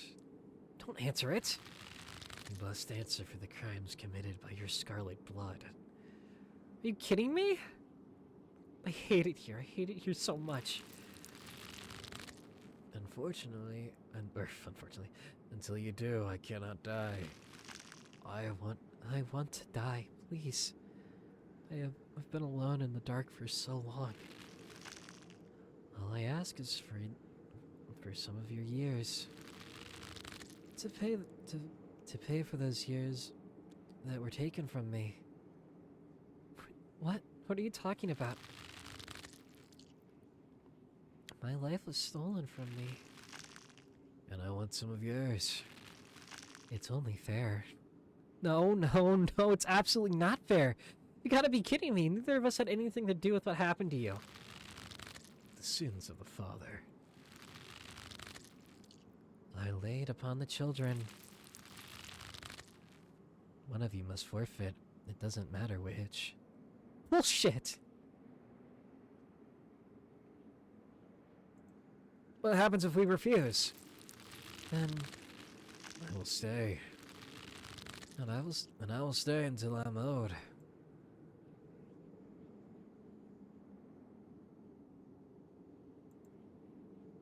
Tabitha's right. This is bullshit. We're not giving you our goddamn things. I'm not giving you a goddamn thing. Well, the spirit ignores you on your cousin's protest. The sentence has been handed down. Make your choice. I hope I didn't come too late. Mom? All of you had better get out of here before the spirit regains its composure. This is certainly a strong one, isn't it? Don't worry about the others, they're safe. I got your call, Tabitha, but it was definitely not easy getting down here. Get us out of this pit, Sybil. Tabitha, I don't think it's wise to leave something like this where anyone could stumble across. Why is this our problem? It wants something, doesn't it? I think you know which of you should volunteer. You must be joking. You're the oldest cousin. You're the one who actually lived in this town. It's only right. Absolutely not. We should just leave. I'm not giving it into its demands of some dead guy.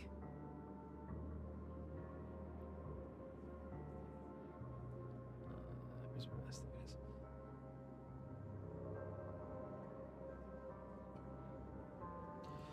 I'm with Tabitha. Neither of us owe this ghost a goddamn thing. We're leaving. Yeah, you heard Dragon Sybil. Neither of us are compromising with this thing. Now can you get us out of here?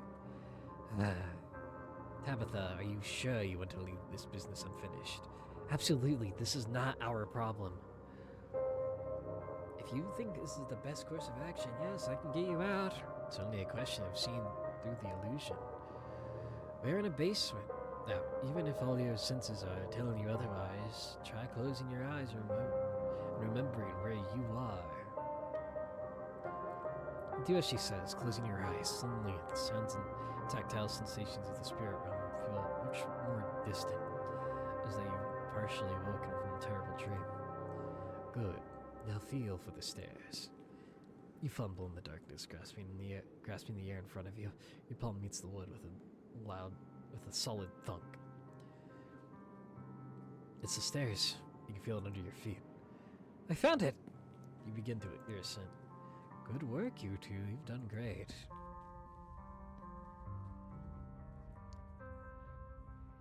You place a confident foot on the wood floor of what you assume to be Rosalina's room. You open your eyes, seeing what feels like a superposition of the real and the fake. Don't let it trick you again. Its powers are already struggling to maintain their grip on you. You continue. You feel the doorframe under your palm, and then the sturdy walls of the hallway beyond. We're almost out. I knew it. I knew this ghost wasn't a big deal.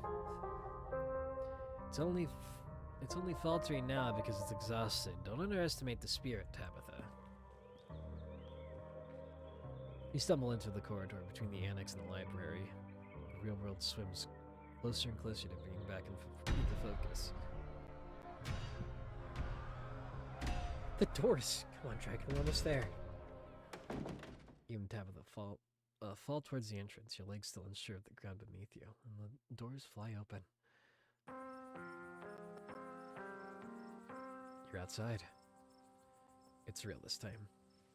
The cool autumn breeze blows piles of dried leaves across the steps of the door of the library. I'm gonna peace out. Back-to-back encounters with my own mortality. I've got a lot to ponder here. I'm gonna peace out. Back-to-back encounters with my own mortality. I've got a lot to ponder. See you, Rosalina. See you, Alexis. Zane walks off down the road. Finally, we're out of that funhouse. But the spirit remains. I would have been much better to banish the thing. It's spread from the annex to the entire building. Anyone who steps foot in there might be subject to its torment.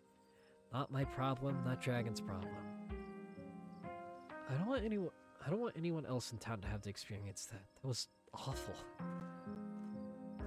My bones were not meant to bend like that. I've never been so sore in my life. Go board the place up and say that there was a gas leak. There, fixed it. I suppose I'll have to find another place for me and Rosalina to stay. This is such a disaster. I'm so sorry I brought you all into that house. I should have let that place to rot. You and Rosalina could have always stayed with us, Mr. I wouldn't want to impose on your parents like that. It's a lot to ask. I can figure this out.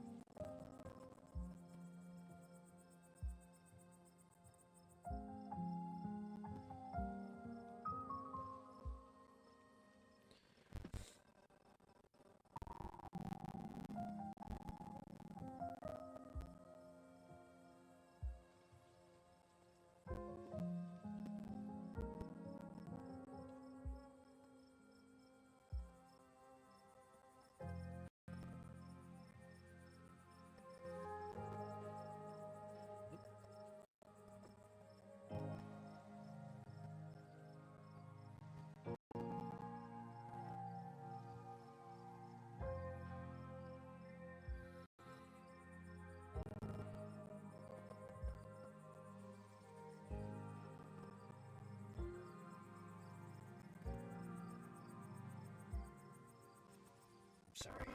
I just don't think I could handle the uncertainty of an early death hanging over me for the rest of my life. I hadn't even thought of that. It'd be hard to keep living on a normal life. That's a good point. If anyone should have given something to the ghost, it's Tabitha. Hey! You never even set foot in this town before this week. You really count as a Scarlet in my books.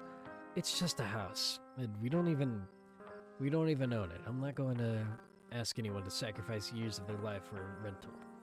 Even if we own the place, the ghost is asking for quite the down payment. It's done, Dragon. We all should accept what happened and move on.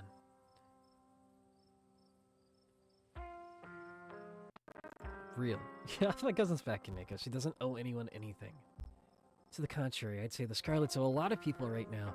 This town was built on labor of other people and was apparently built on murder, too. You never murdered anyone. No, but you inherited the minds of those who of the most of the land in town. Let's all take a deep breath. I think everyone's a little high-strung tonight. That was quite an ordeal you all went through. Thanks for having my back, Dragon. That was surprising.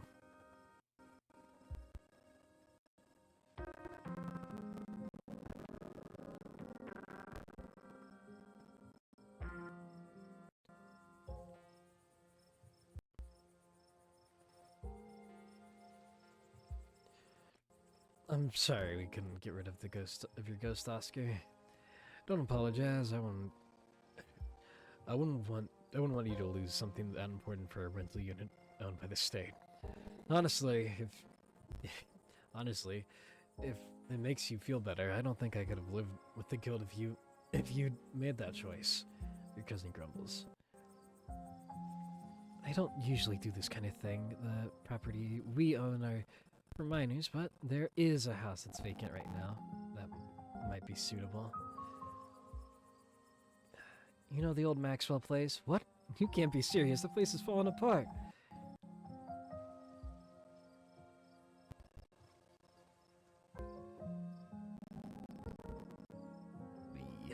Wah. Ooh. On one hand, it's her escape. On the other hand, we did kind of fuck up the family's living situation.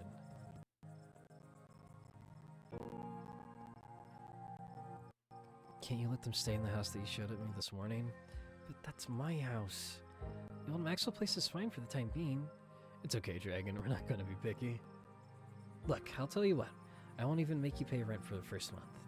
Consider it repayment for literally not giving up my soul to get rid of the ghost that wasn't causing any problems until the two of you lived there. That's funny. I thought it was your family that pissed off the ghost. Your cousin furiously pulls the key ring before picking one off and handing it over to Oscar. Thank you. It really means a lot to me, me and Rosalina. Now, if all of you don't mind, I'm going to go home. I think I had enough social interaction for a lifetime tonight. Finish up whatever you have to do here. I'll be waiting by the car. Tabitha waits for you to respond. Pushing past you. Tabitha doesn't wait for you to respond. Pushing past you and heading towards the car.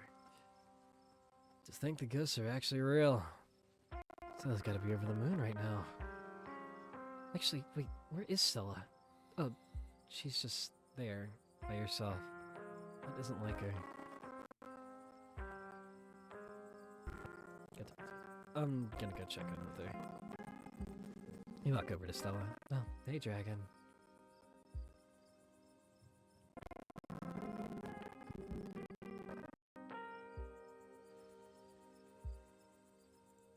You okay? I'm so sorry, Dragon. I don't think I can talk right now. I'll call you, okay? Sure, he's off to the long road.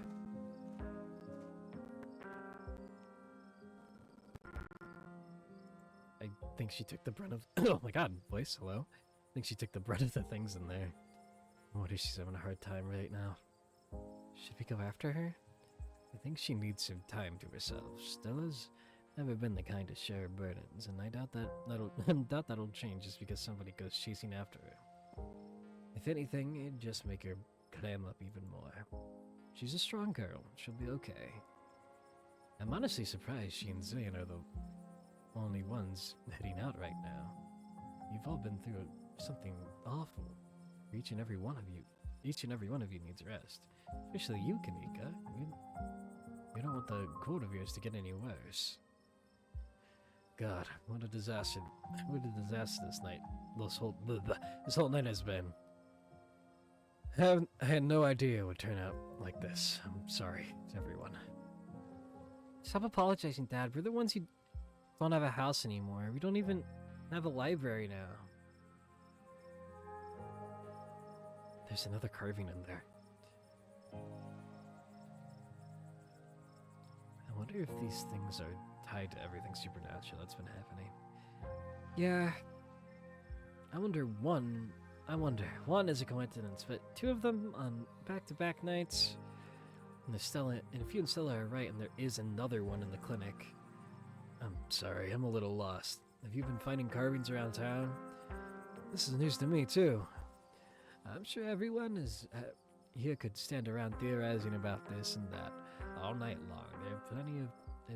There'll be plenty of time for that tomorrow. I ran into Wayne in one of those rooms, and he vaguely threatened Stella if I kept poking around. Wait, are you serious? Should we be worried about her?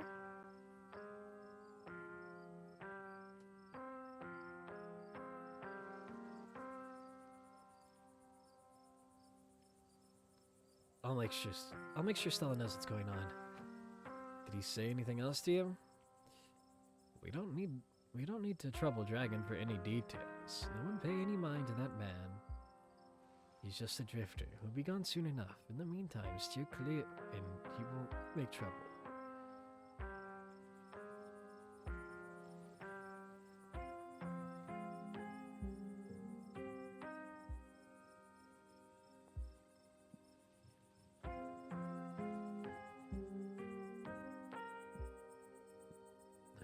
really sorry, Oscar.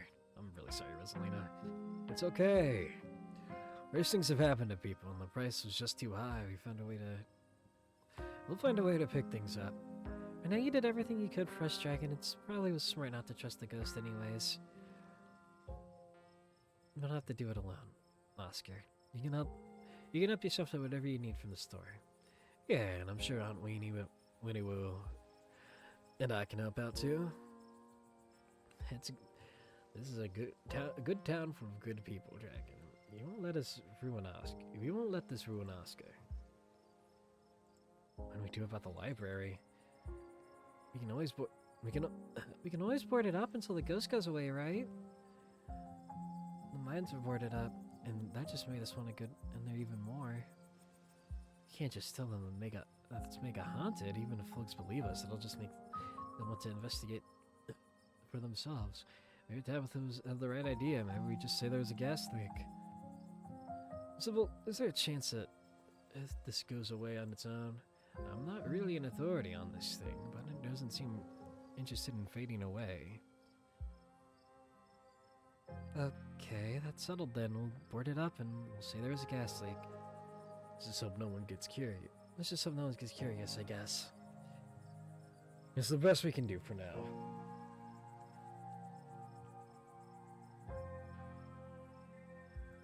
I guess I should probably head back.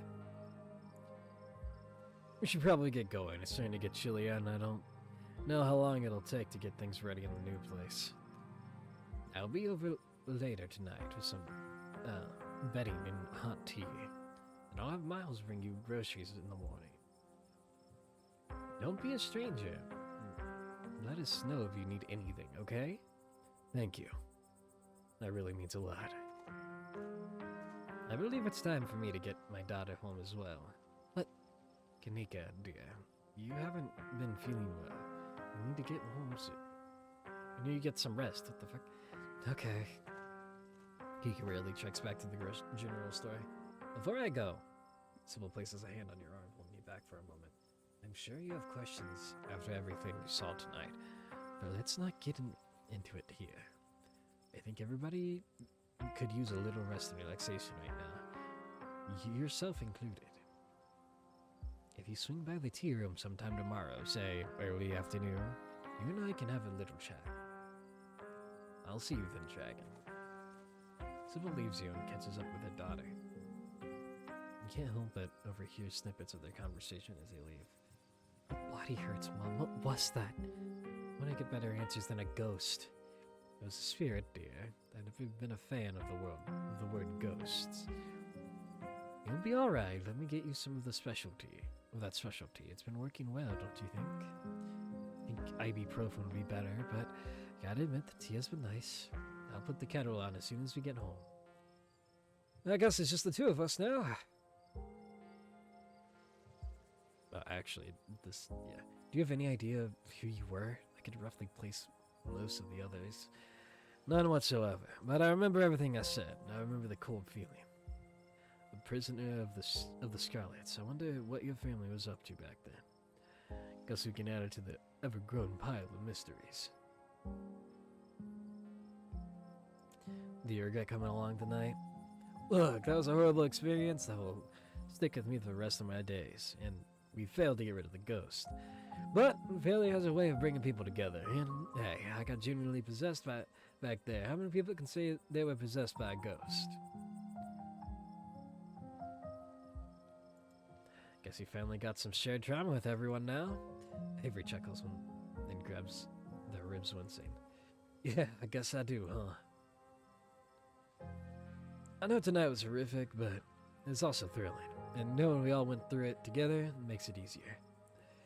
There are people to commiserate with tomorrow morning when the soreness really starts to set in. Still, I feel worse for Oscar and Rosalina than I feel for myself. I'll see if there's something Aunt Winnie can do to help them out. At the very least, I can help them spruce up their new place with some plants. Which reminds me, I better go back home. I'm supposed to have a shift tomorrow morning. I might have to call it sick, but there's hope. But here's hoping a good night's sleep is enough to heal up. Avery heads off, leaving the square in front in front of the library open. Time to wrap things up here. Go back to the estate. Hide back is nearly same as you can tell that reflect on the night's events and your decision to leave the haunting intact. I'm glad we're both still in one piece. Me too. It's like Sybil said, it's done, and there's nothing we can do about it other than move on.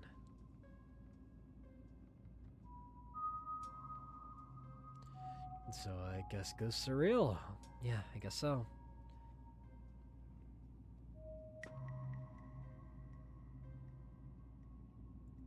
How do you feel about that? The same as I felt it before. We went into that. The same as we felt before we went into the house. You'd be surprised how quickly people adjust to terrible realities. I'd much rather move on from what happened tonight than make a big deal out of it, and I'm sure most of your little friends feel the same way. You slide back in silence as the car makes its way back to the estate.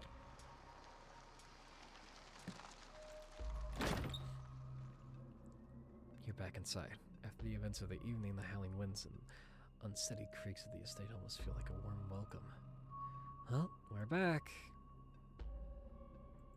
Like, I want to talk about Wayne. Really, talk. He goes and sighs. What do you want to know?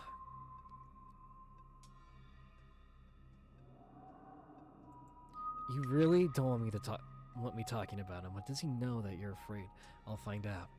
I just know him. Please trust me when I say he's bad news. So Wayne's a he now. Back in the ghost realm, he was an it. Does it really matter? I was scared in there. Right now, I'm so exhausted I can barely think straight. Who cares if Wayne is he or an it anyways?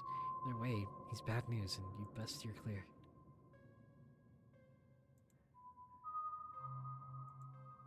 Do you think he's actually gonna hurt Stella?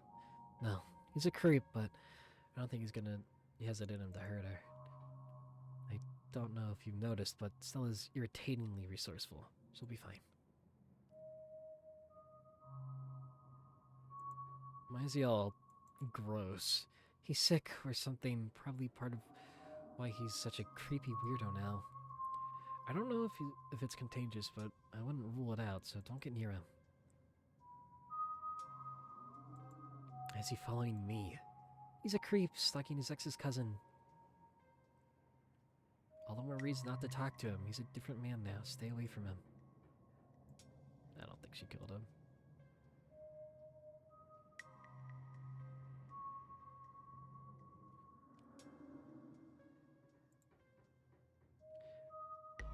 I don't know about you, but I'm feeling traumatized right now. It's great. Now you're really a Scarlet. Let this be a lesson to you, Dragon. How'd you know to call Sybil? Who else should I call? The cops? Besides, I'm sure you've heard the old woman talk. If anyone in this town would have known how to deal with ghosts, it'd be her, right? Alright, I think it's time for me to turn in.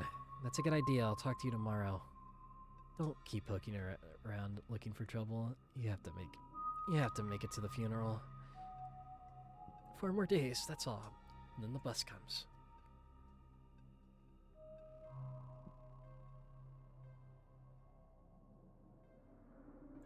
You know, I don't have to leave the hall here.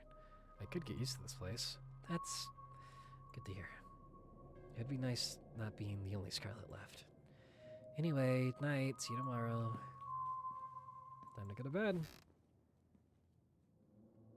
You don't even notice yourself entering the guest room and falling into bed. Suddenly, you're just there, buried under your family's musty covers. It's Wednesday night. Nearly half a week has passed since you first arrived in town, and little over half a week remains until the bus comes to take you home. The spirit of Charlie Shaw's Jr. now commands the entirety of City Hall and a swirling void of wrath and despair that the people of this town will have to learn to ignore. Disaster looms its tallest yet over Scarlet Hollow.